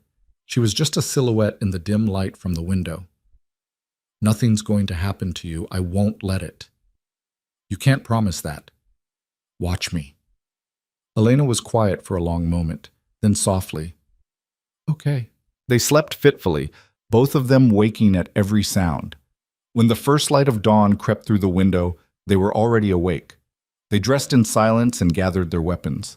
Caleb's side ached, but the fever was gone and his head was clear. That would have to be enough. At the marshal's office, Boyd was waiting with 4 men. All of them were armed and grim-faced. Boyd looked at Caleb and Elena and nodded. Ready? He asked. Ready, Elena said. Then let's ride. They mounted up and left Helena as the sun broke over the horizon. The ride back to Thornton's ranch took most of the morning. No one spoke. There was nothing left to say. When they finally reached the property, Boyd signaled for them to stop. He studied the layout, then turned to his men. 2 of you go around back, cover the exits. The rest of us go in the front. We do this clean. No shooting unless he starts it. The men nodded and split up. Caleb, Elena, and Boyd rode toward the main house. As they approached, the front door opened and Marcus Thornton stepped out. He looked the same as always, well-dressed, calm, confident. But when he saw Elena, his expression flickered. Marshal Boyd, Thornton said smoothly. What brings you out here? Boyd dismounted. Marcus Thornton, you're under arrest for fraud, attempted murder, and conspiracy to commit theft. Thornton's eyes narrowed. That's a serious accusation. You have proof? We do. Boyd gestured to Elena. Miss Rowe has evidence, documents, witnesses, enough to put you away for a long time. Thornton's gaze shifted to Elena. For a moment, something dark flickered in his eyes. Then he smiled. The Rowe girl. I heard you'd run off, caused quite a stir. He looked at Caleb. And you brought your pet ranch hand. How touching. Shut up, Elena said. Thornton's smile widened. Still got that fire, I see. Your father had it too, right up until the end. Elena's hand moved to her rifle, but Caleb grabbed her wrist. Don't. He killed my father, she hissed. I know, but not like this. Boyd stepped forward. Thornton, you can come quietly, or we can do this the hard way. Your choice. Thornton's hand drifted toward his belt. You really think you can take me? You and your little posse? I know I can. For a long moment, no one moved. The air was thick with tension, the kind that comes right before violence breaks loose. Then Thornton lunged. He pulled a pistol from his belt and aimed it straight at Elena. Caleb moved without thinking, throwing himself in front of her just as Thornton fired. The bullet hit Caleb in the shoulder, spinning him around. He hit the ground hard, pain exploding through him. Elena screamed. Boyd and his men drew their weapons, shouting. Thornton tried to fire again, but Elena was faster. She raised her rifle and pulled the trigger. The shot caught Thornton in the chest. He staggered, his eyes wide with shock, then fell. The world went silent. Elena lowered the rifle, her hands shaking. Boyd rushed to Thornton, checking for a pulse, then looked up and shook his head. He's dead. Elena dropped the rifle and ran to Caleb. He was on his back, clutching his shoulder, blood seeping between his fingers. Caleb! She knelt beside him. You idiot! Why did you do that? Promised I'd keep you safe, he managed. You're bleeding again. Yeah, I noticed. Boyd appeared beside them. How bad? Caleb looked down at his shoulder. The wound was clean, through and through, painful but not fatal. I'll live. Good, because I need your testimony. Boyd stood and called to his men. Get a wagon. We're taking him back to town. Elena stayed with Caleb, pressing her hand over the wound to slow the bleeding. Her face was pale, her eyes wet. You could have died, she said. But I didn't. You're the worst liar I've ever met. Caleb laughed, then winced. Yeah, I know. They loaded him into a wagon and started back to Helena. Elena rode beside him the whole way, her hand in his. Caleb drifted in and out, the pain pulling him under, but every time he surfaced, she was there. By the time they reached town, he was barely conscious. The doctor met them at the boarding house and carried him inside. Elena followed, refusing to leave. The doctor worked quickly, removing the bullet and stitching the wound. When he was done, he stepped back and wiped his hands. He's lucky, the doctor said. Again, but his luck's going to run out if he keeps this up. He won't, Elena said firmly. I'll make sure of it. The doctor left, and Elena sat beside the bed, watching Caleb sleep. Hours passed, the sun set, and still she stayed. When Caleb finally woke, it was dark outside. Elena was still there, slumped in a chair, her head resting on the edge of the bed. He reached out carefully and touched her hand. She woke with a start. Caleb? Hey, you're awake. Yeah. Elena sat up, rubbing her eyes. How do you feel? Like I got shot twice in 3 days? That's because you did. Fair point. She laughed, a tired, relieved sound. You scared me. I scared myself. Elena took his hand, squeezing it. Thank you for what you did. Don't thank me. You're the one who shot Thornton. He deserved it. Yeah, he did. They sat in silence for a while, just holding hands. Outside, the town was quiet. The world had stopped trying to kill them, at least for now. What happens next? Caleb asked. Boyd said the land's mine. Legally, he's filing the paperwork tomorrow. Elena looked at him. I'm going back to the ranch, going to rebuild.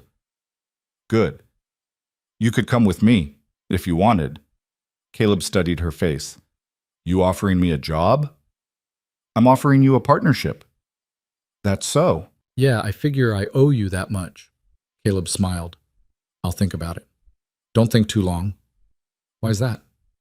Because I'm stubborn, and I don't ask twice. Caleb squeezed her hand. Then I guess I better say yes.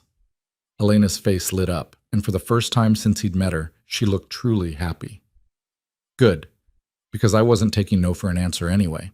They stayed like that until morning, two survivors holding on to something neither of them had expected to find.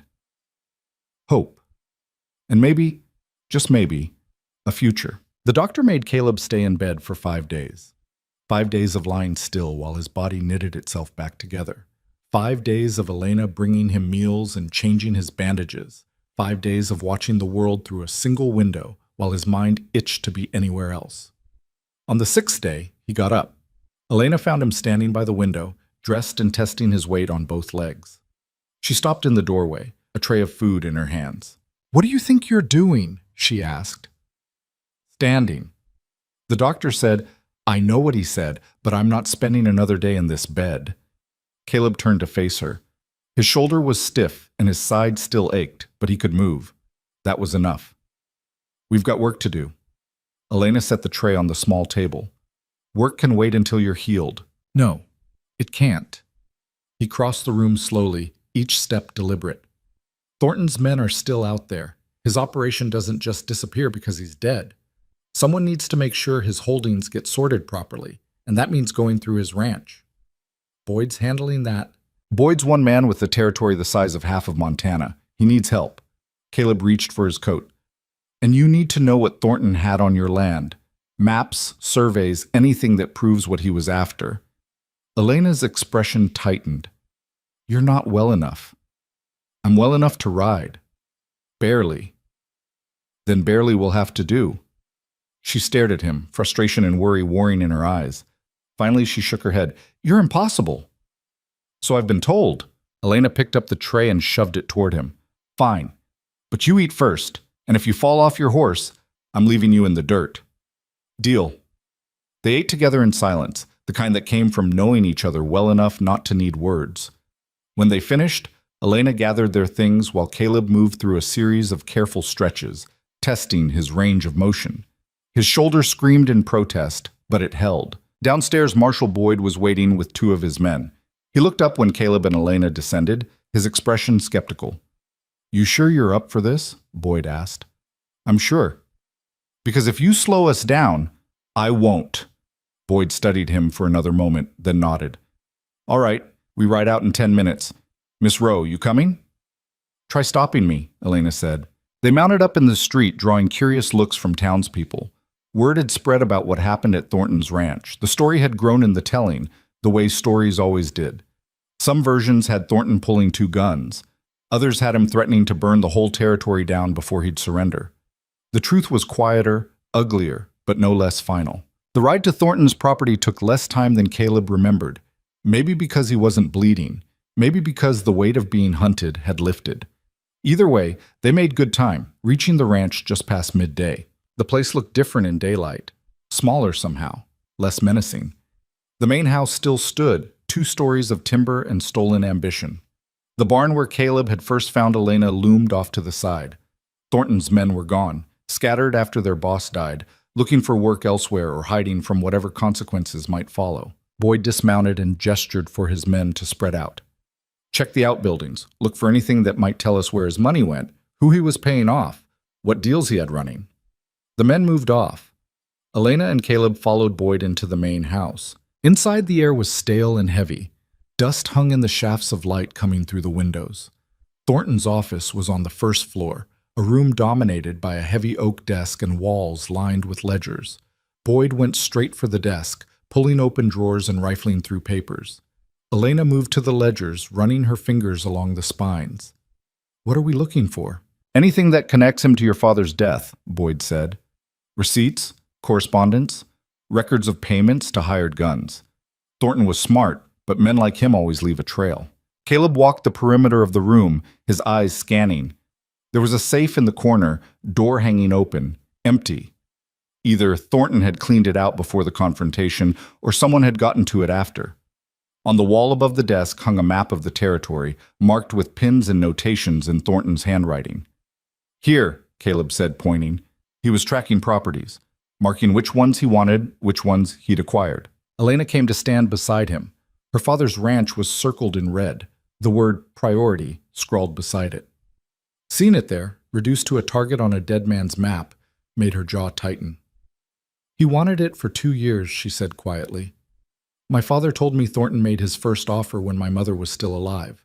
Low offer, insulting. My father refused. Thornton kept coming back, raising the price each time, but it was never about the money. It was about what he knew was underneath, Caleb said. Yeah. Boyd pulled a ledger from the desk and flipped it open. Got something here. Payments made to someone named Cutter. Large amounts. Regular intervals. He looked up. That mean anything to you? Elena frowned. Cutter, I've heard that name, one of Thornton's men. Big guy, scar on his neck. He was always around when Thornton came to visit my father. Could be the one who pushed your father off that cliff, Boyd said. You think he's still around? Only one way to find out. Boyd closed the ledger and tucked it under his arm. I'll put word out. If Cutter's still in the territory, we'll find him. They spent the next 2 hours combing through the house. They found more ledgers, more records of shady deals and intimidation payments. Thornton had built his empire on fear and leverage, squeezing smaller ranchers until they sold or disappeared. Elena's father wasn't the first he'd targeted, just the one who'd refused to break. In a locked drawer in the bedroom, Elena found a stack of letters. She opened one, read a few lines, then her face went pale. Caleb. He crossed to her. What is it? She handed him the letter. It was dated a month before her father's death, written in a careful hand. The contents were cold and transactional. Instructions for surveying the Rowe property. Notes on the mineral vein, a recommendation to remove the obstacle if negotiations failed. The letter was signed by a man named Hargrove, a mining executive from back east. Thornton wasn't working alone, Elena said. He had backers, people with money who wanted that silver. Caleb read through the rest of the letters. They painted a clear picture. Hargrove had heard rumors about valuable ore in Montana. He'd sent agents to investigate. Thornton had been one of them. Or maybe he'd approached Hargrove himself, looking to profit from what he'd learned. Either way, the partnership was built on greed and blood. This changes things, Boyd said when they showed him the letters. If Hargrove's involved, this isn't just about local justice. It's fraud on a larger scale. Wire fraud, conspiracy, maybe even accessory to murder. Can you go after him? Elena asked. I can send these to the federal authorities. They'll handle it from there. Boyd folded the letters carefully. But it'll take time. Men like Hargrove have lawyers. They know how to stall. So he might get away with it. He might. But at least we've got the proof. That's more than most people get. Elena nodded, but Caleb could see the frustration in her eyes. Justice was supposed to be clean, final. But the real world didn't work that way. The real world was messy and slow and full of people who knew how to work the system.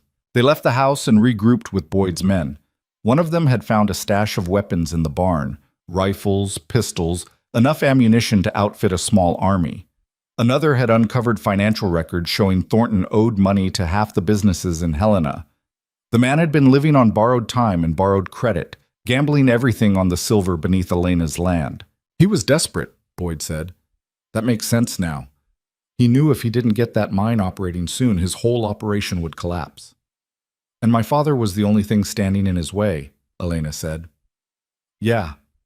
They burned the records they didn't need and loaded the rest into saddlebags. By the time they were done, the sun was sinking toward the horizon. Boyd's men mounted up, ready to head back to Helena. You coming? Boyd asked. Caleb looked at Elena. She was staring at the ranch, her expression distant. No, Caleb said. We'll stay here tonight, head back in the morning. Boyd raised an eyebrow. You sure that's wise? Probably not, but we need to see her property, make sure Thornton didn't do any damage while she was gone. Boyd nodded slowly. All right, but if you're not back in Helena by tomorrow night, I'm sending someone to check on you. Fair enough? Boyd and his men rode off, leaving Caleb and Elena standing in the yard. The silence settled around them, heavy and expectant. You didn't have to stay, Elena said. I know. So why did you? Caleb turned to her. Because you need to see it. Your land. What your father was trying to protect. You need to stand on it and know that it's yours. Elena's throat worked. I don't know if I can. You can. I'll be with you. They saddled their horses and rode east toward the Rowe Ranch. The ride took an hour, the landscape familiar to Elena in a way that was both comforting and painful. When they finally crested the ridge and looked down into the valley where her family's property lay, she pulled her horse to a stop. The ranch looked abandoned. The house was dark, the barn doors hanging open. Weeds had started to reclaim the yard, but the land itself, the rolling hills, the stands of pine, the creek that cut through the southern pasture, all of it was untouched, wild and beautiful, and hers. Elena dismounted and walked forward slowly, as if she were afraid the ground might give way beneath her feet. Caleb followed, giving her space but staying close enough to catch her if she fell. She stopped at the edge of the property line, marked by a weathered fence post her father had set 20 years ago. She reached out and touched the wood, her fingers tracing the grain. He built this, she said softly. Every fence, every building. He wanted to leave me something solid, something that would last. He did, Caleb said. Thornton tried to take it. But he didn't. It's still here, still yours. Elena turned to look at him, tears streaming down her face. I miss him. I miss him so much it feels like I can't breathe. Caleb closed the distance between them and pulled her into his arms. She collapsed against him, sobbing, all the grief and fear and rage she'd been holding back finally breaking free. He held her tight, one hand in her hair, the other on her back, and let her cry. When the tears finally slowed, she pulled back, wiping her eyes roughly. "I'm sorry." "Don't be. I'm not usually—" "I know, but you're allowed." Elena nodded and looked back at the ranch. "What do I do now? How do I rebuild this?" "One day at a time, same as anything else." "That's not much of a plan." "It's the only plan that works." They walked the property together as the sun set, Elena pointing out landmarks and sharing memories. Here was where she'd learned to ride. There was the creek where she'd caught her first fish. That grove of trees was where her mother had liked to sit and read. Every piece of land held a story, and Elena told them all, her voice steady despite the pain underneath. By the time they reached the house, it was nearly dark. The front door was unlocked. No point locking doors when no one was around. Inside, everything was as Elena had left it. Dust covered the furniture, but nothing had been disturbed. Thornton's men had ransacked the office looking for the documents, but they'd left the rest alone. Elena lit a lamp and moved through the room slowly, touching things. A quilt her mother had made, a cup her father had used every morning. Small pieces of a life that felt impossibly far away. "I can't stay here tonight," she said finally. "Not yet." "That's all right. We can camp outside." "You don't mind?" "No." They made camp in the yard, building a small fire and cooking beans and coffee. The stars came out, bright and cold, and the night sounds of the prairie filled the air. Coyotes singing, wind in the grass, the crackle of the fire. Elena sat close to the flames, her arms wrapped around her knees. "What was your family like?" she asked. Caleb poked at the fire with a stick. "I had a brother, younger. We grew up on a farm in Ohio. Our parents died when we were kids. Fever took them both in the same winter. I'm sorry. It was a long time ago." He paused.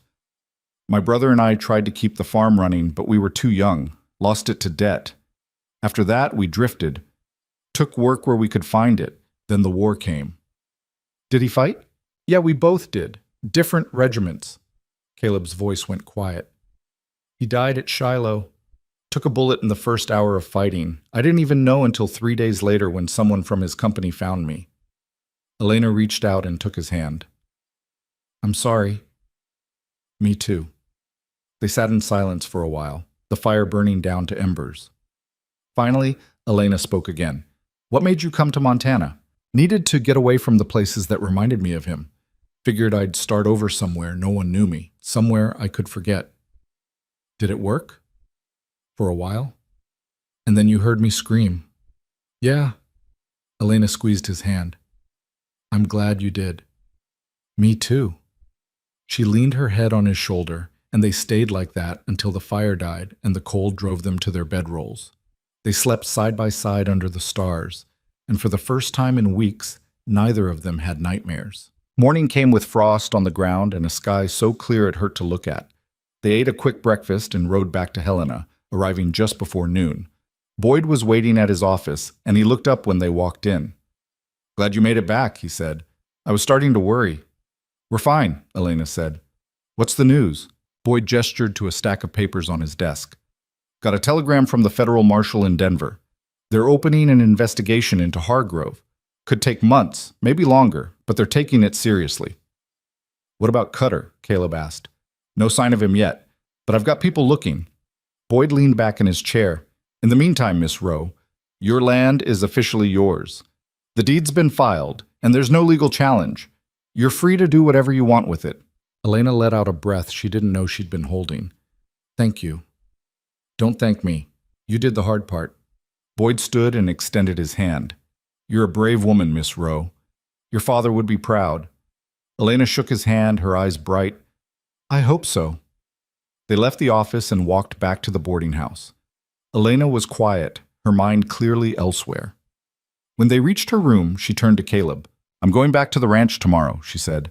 "Start cleaning up. Get it ready to live in again. You want help?" "I was hoping you'd offer."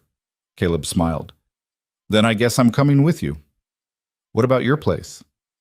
"It'll keep. Right now you need the help more than I need to check fence lines." Elena looked at him, something soft and unguarded in her expression. Why are you doing this? Really? Caleb thought about that. He could have given her a dozen reasons, all of them true, but the real answer was simpler. Because I want to, he said. Elena stepped closer. Just because you want to? Yeah. She reached up and kissed him. It was tentative at first, testing, but when he didn't pull away, she deepened it. Caleb's hands found her waist, pulling her closer, and for a moment the rest of the world disappeared. When they finally broke apart, Elena's cheeks were flushed. Was that all right? Yeah, Caleb said, his voice rough. That was all right. She smiled, and it was the first real smile he'd seen from her. Good, because I've been wanting to do that for days. Why didn't you? Figured you'd think I was crazy, kissing a man I barely know. You saved my life twice. I think we're past barely knowing each other. Elena laughed, and the sound was bright and free. I suppose we are. They spent the rest of the day gathering supplies for the trip back to the ranch. Tools, food, lumber for repairs. By evening, they had everything loaded onto a wagon Boyd had loaned them. They'd leave at first light. That night, Caleb lay in his bed, staring at the ceiling. His shoulder ached and his side was sore, but none of that mattered. For the first time in years, he felt something other than the hollow ache of survival. He felt hope. The next morning, they set out before the sun was fully up. The wagon creaked and groaned over the rough road, but the horses were strong and the weather held. They reached the ranch by mid-afternoon. Elena stood in the yard, looking at the work ahead. The house needed cleaning, the barn needed repairs, the fences needed mending. It was overwhelming, but when Caleb came to stand beside her, his shoulder brushing hers, it felt possible. Where do we start? She asked. Wherever you want. Elena looked at him, then at the house. Let's start with the house. Make it livable. Everything else can wait. They worked together through the afternoon, sweeping out dust and cobwebs, airing out rooms, scrubbing floors. It was hard, physical work, and by the time the sun set, they were both exhausted. But the house was starting to feel like a home again. They made dinner over the fireplace. Simple fare, but it tasted better than anything Caleb had eaten in weeks. They ate at the kitchen table, the lamplight soft between them. Thank you, Elena said, for everything, for saving me, for staying, for helping me reclaim this. You don't need to keep thanking me.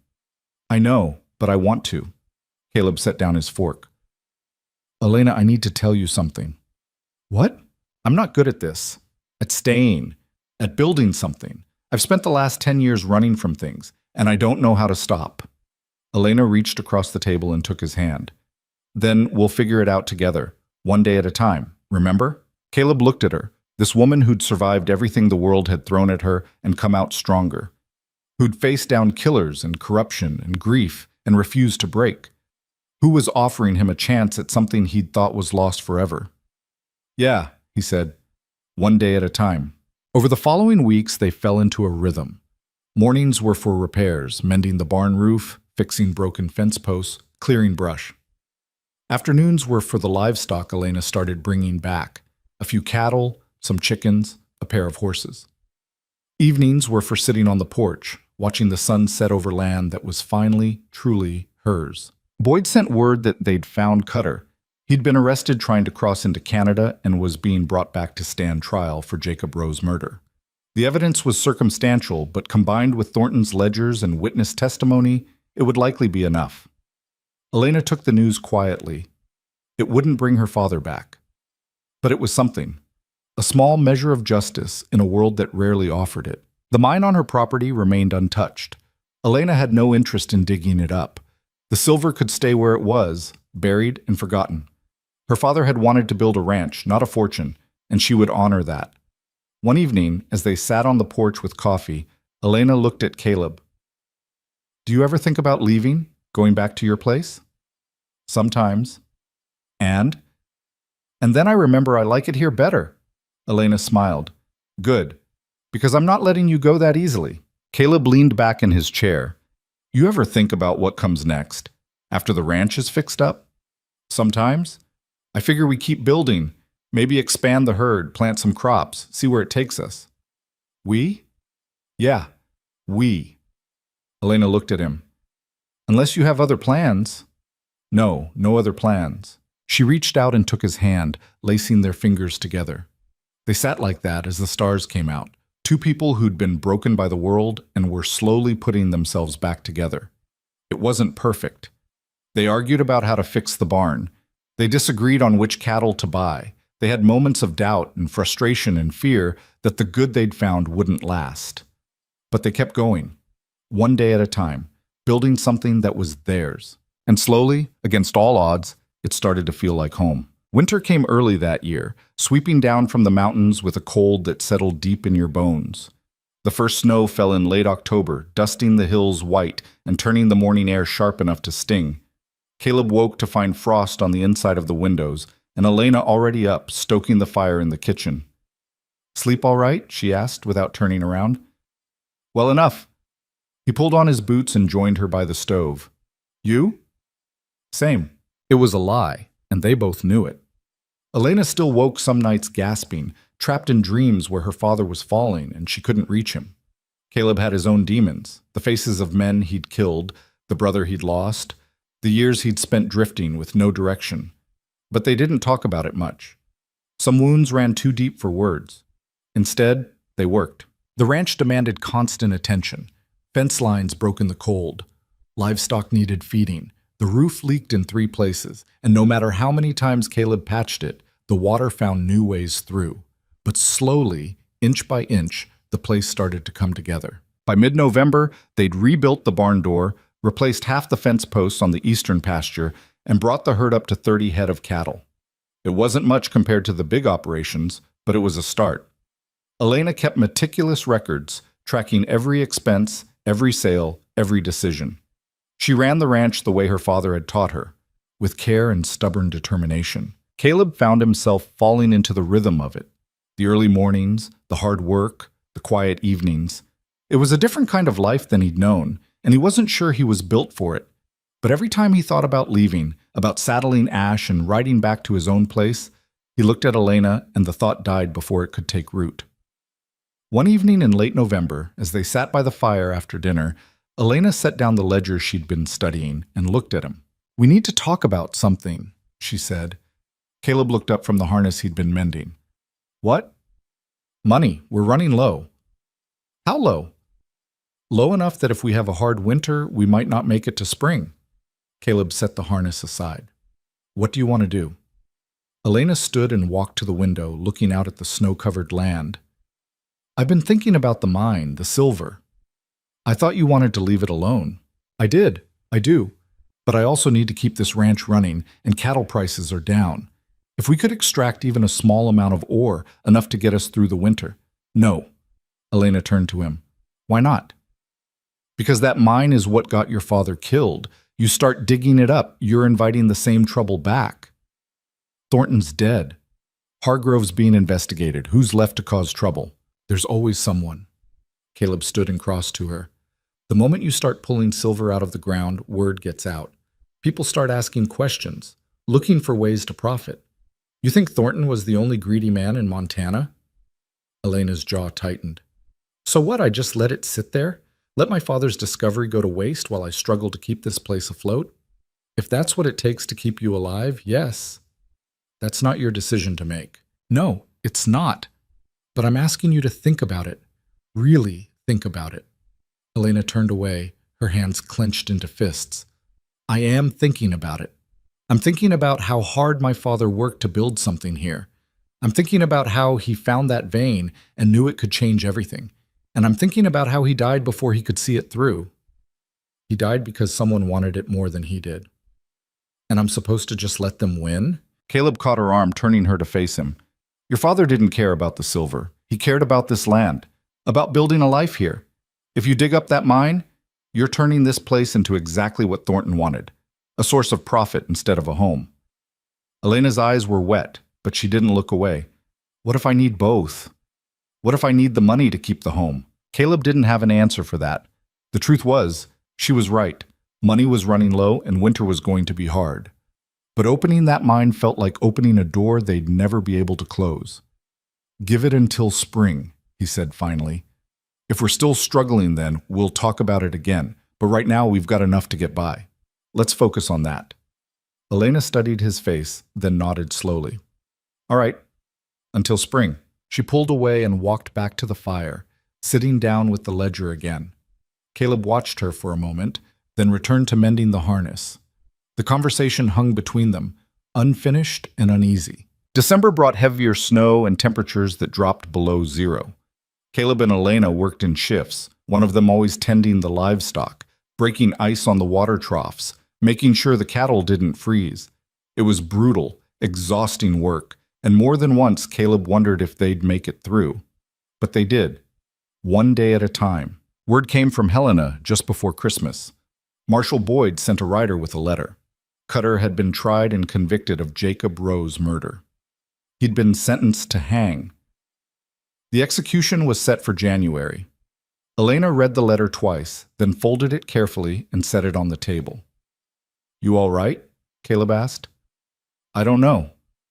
She stared at the paper. "I thought I'd feel something, relief maybe, or satisfaction, but I just feel empty." "That's normal." "Is it?" "Yeah, justice doesn't always feel the way you think it will." Elena looked at him. "Did it feel that way for you? After the war?" Caleb thought about that. About the men he'd killed, the battles he'd fought, the years he'd spent trying to outrun what he'd done. No, it didn't feel like justice. It felt like survival. And now? Now it feels like I'm finally done running. Elena reached across the table and took his hand. "I'm glad you stayed."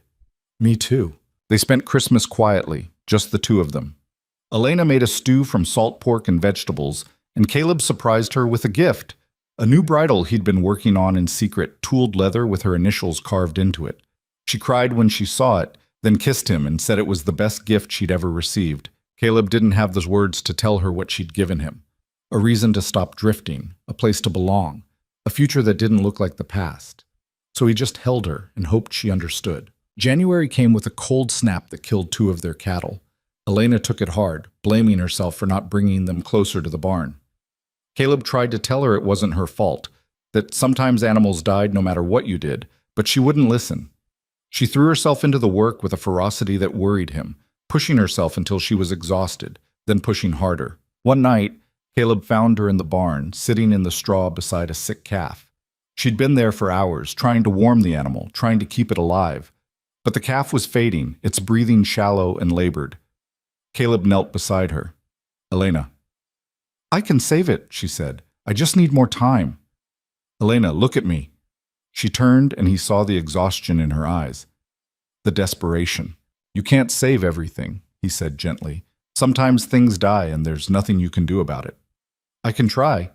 "You have tried, but this calf is dying and you sitting here freezing isn't going to change that." Elena's face crumpled and she buried it in her hands. "I'm so tired, Caleb. I'm so tired of losing things." He pulled her into his arms, holding her tight. "I know. But you haven't lost everything. You still have this ranch. You still have the cattle that are alive. You still have me. What if that's not enough? Then we'll figure it out. But you can't do that if you work yourself to death." The calf died an hour later. They buried it the next morning, the ground frozen so hard Caleb had to use a pickaxe to break through. Elena stood beside the grave, silent and hollow-eyed. Caleb wanted to say something comforting, something that would ease the weight she was carrying, but he knew there were no words for this. Loss was loss. You carried it, or it carried you. That night, Elena came to his bed. She didn't say anything, just slipped under the blankets and pressed herself against him.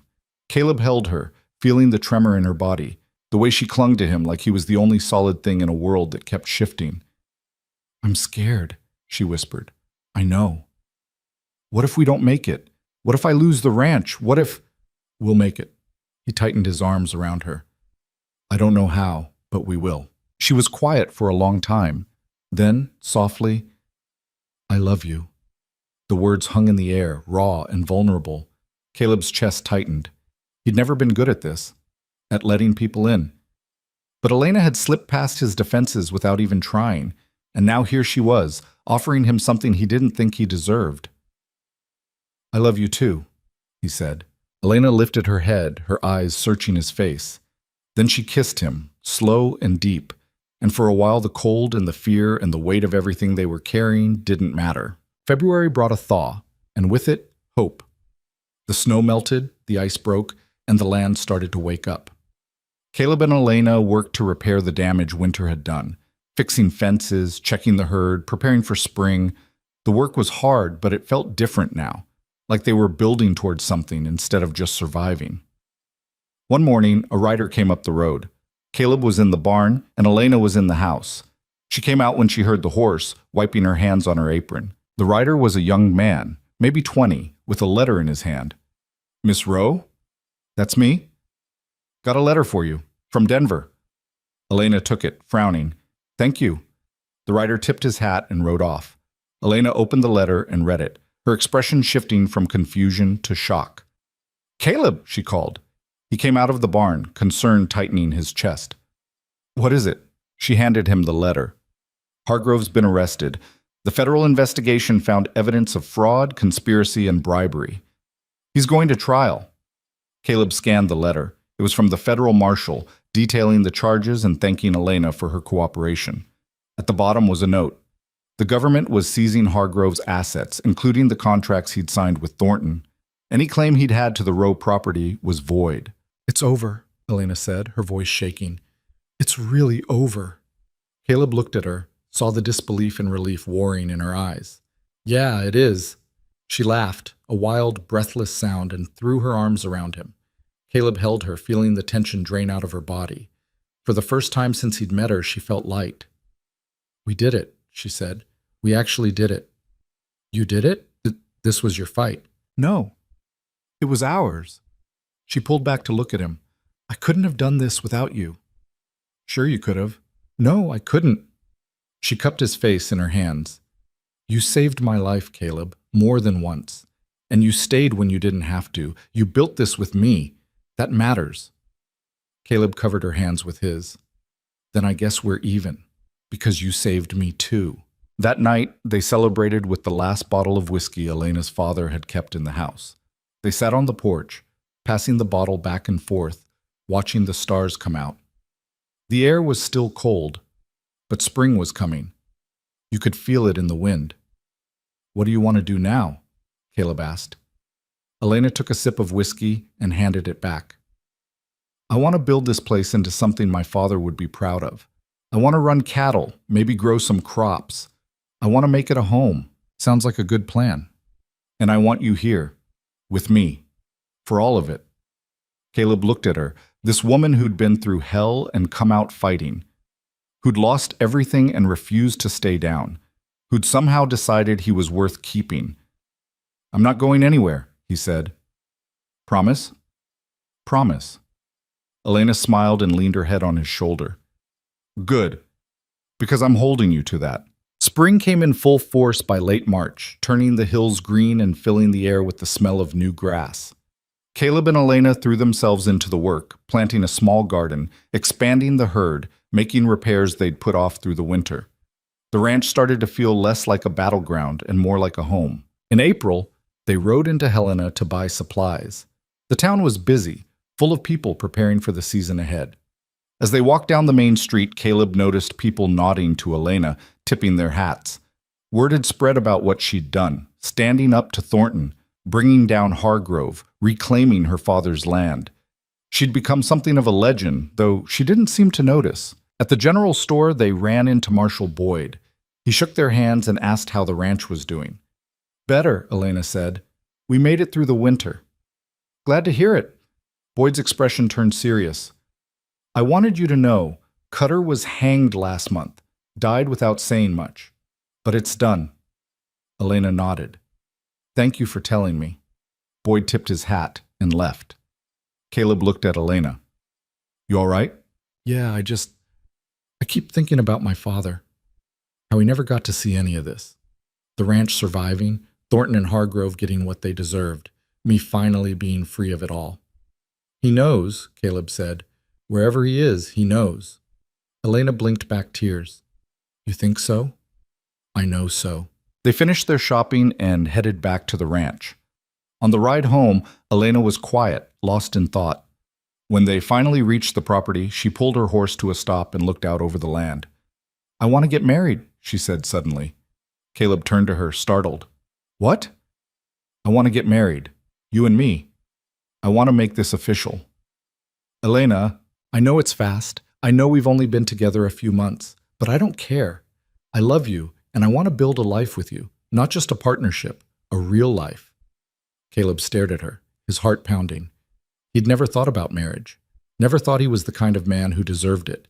But looking at Elena now, fierce and beautiful and stubborn as hell, he realized he wanted it, wanted her, wanted all of it.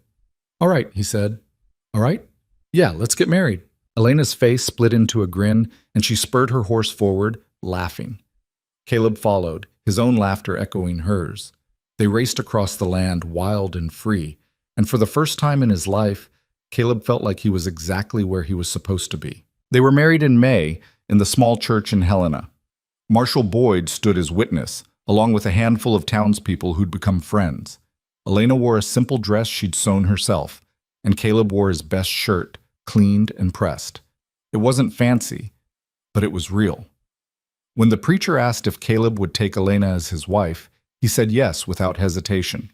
And when Elena said yes in return, her voice was steady and sure. They rode back to the ranch as husband and wife, the sun setting behind them, painting the sky in shades of gold and red. That night, they lay together in the bed they now shared, talking about the future, about expanding the herd, about building a bigger house, about the children they might have someday. Do you ever think about what your life would have been like if you hadn't heard me scream that night? Elena asked. Caleb thought about it. Sometimes, but I don't dwell on it. Why not? Because I like this version better. Elena smiled and kissed him. Me too. The years that followed were hard, but they were good. They expanded the ranch, built a new barn, added more cattle. There were setbacks, droughts, hard winters, sick animals. But they faced them together, and somehow that made all the difference. In the second year, Elena got pregnant. She gave birth to a daughter in the winter, a tiny, red-faced thing with her mother's dark hair and her father's stubbornness. They named her Grace, after Elena's mother. Caleb had never thought he'd be a father. Didn't think he had it in him. But the first time he held Grace, something shifted inside him. This tiny life, so fragile and perfect, was his to protect, his to raise. And for the first time, he understood what it meant to have something worth fighting for. 2 years later, they had a son. They named him Jacob, after Elena's father. The boy had his grandfather's quiet strength and his mother's fire. Watching him grow, Caleb saw pieces of the man Elena's father must have been, and it filled him with a fierce pride. The ranch thrived. They built a reputation for quality cattle, fair dealing, and honest work. People came from miles around to buy from them, and slowly, they became part of the fabric of the territory. No longer outsiders or survivors, just people building a life. Elena never opened the mine.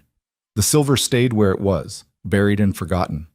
She'd decided her father's real legacy wasn't what was under the ground. It was what he'd built on top of it. A home, a life, a future. Some nights, Caleb would sit on the porch and watch the sun set over the land they'd fought so hard to keep. Elena would join him, Grace on her hip, Jacob running circles in the yard, and Caleb would think about how far they'd come. From that night in Thornton's barn to this, a family, a home, a life built from nothing but grit and refusal to quit. You ever regret it? Elena asked one evening. Regret what? Staying, giving up your own place to help me build this. Caleb looked at her, at the woman who'd changed everything. Not for a second. Good. She leaned her head on his shoulder. Because I'm not letting you go. I know. They sat in comfortable silence, watching their children play, watching the light fade. The world was still hard, still full of challenges and uncertainties, but they'd learned that the hard things were worth fighting for, that survival wasn't just about staying alive, it was about finding something worth living for. And they had. Years turned into decades.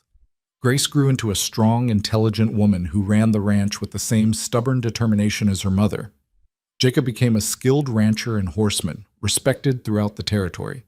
They both married, had children of their own, and the ranch expanded to accommodate the growing family. Caleb and Elena grew old together.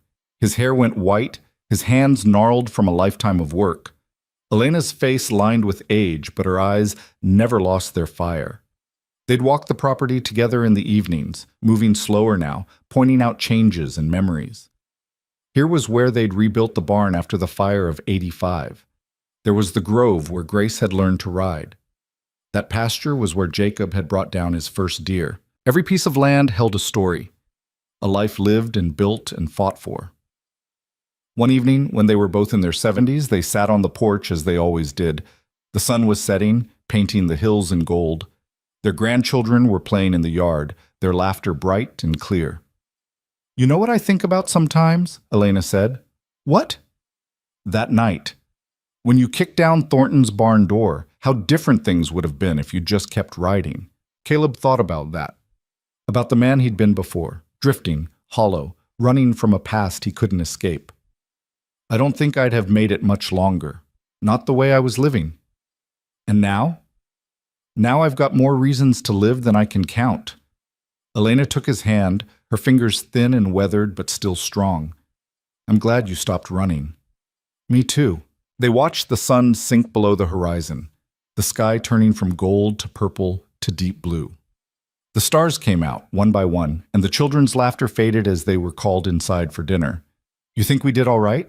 Elena asked. "Building this? Raising them?" Caleb looked at the ranch, the sturdy buildings, the healthy livestock, the land that had been passed down and would be passed down again. He looked at the house where their children and grandchildren lived and laughed and built their own futures. "Yeah," he said.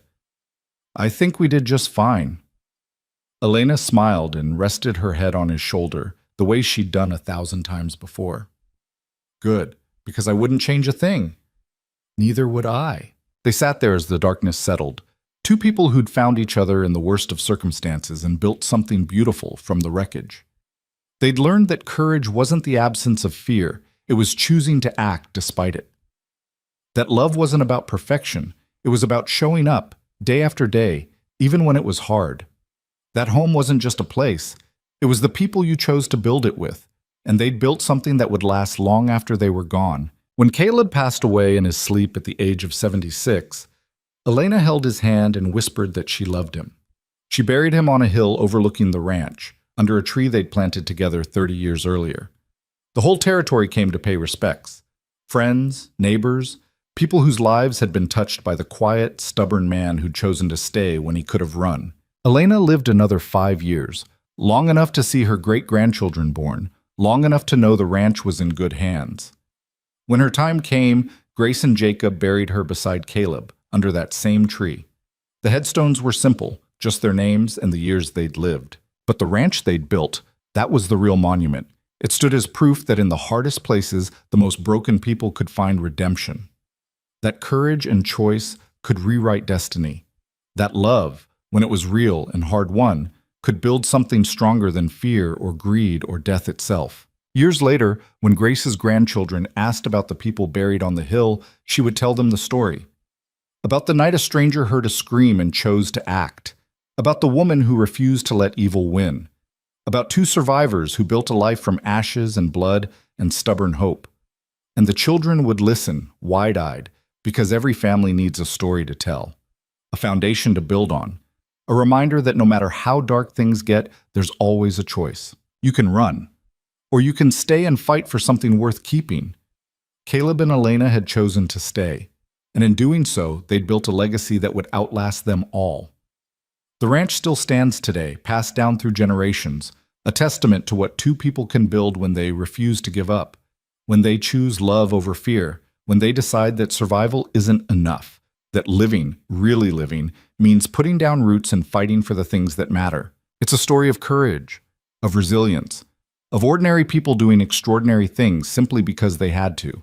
And it's a reminder that sometimes the bravest thing you can do is hear someone scream and decide it's your problem too. Because in the end, we're all connected, all responsible for each other. And the choices we make, to help or to walk away, to build or to destroy, to love or to harden our hearts, those choices echo forward, shaping the world long after we're gone. Caleb and Elena understood that. They lived it, and the world was better for it. Their story didn't end with triumph or tragedy. It ended the way all good lives do, with work done, love given, and a legacy left behind. A ranch that still stands, children and grandchildren who carry their names, a hill where two people rest together, having earned their peace. And on quiet evenings, when the wind blows through that valley, you can almost hear it, the echo of a life well lived, the sound of two people who looked at a broken world and decided to fix their corner of it. That's all any of us can do, fix our corner, build something worth keeping, love fiercely, fight for what matters. And maybe, if we're lucky, leave the world a little better than we found it. Caleb and Elena did that. Against all odds, through all the pain and fear and loss, they did that. And their story, fictional though it may be, reminds us that we can too.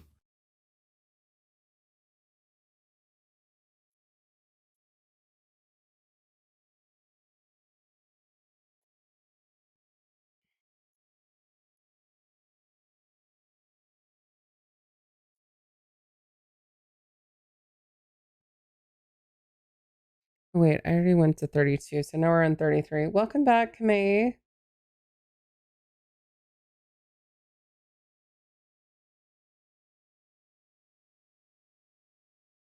I was just chatting about books and travel and how for the amount of times that I've had to move. I mean, not, I guess I haven't had, what I mean, like that I have moved. I've had to condense the amount of books I had.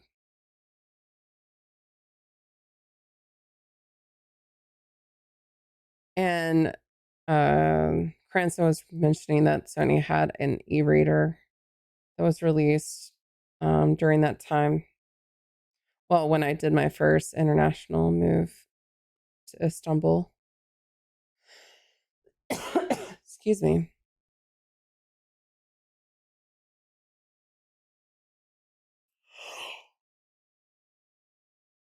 Excuse me. Oh my goodness, I'm getting the yawning. I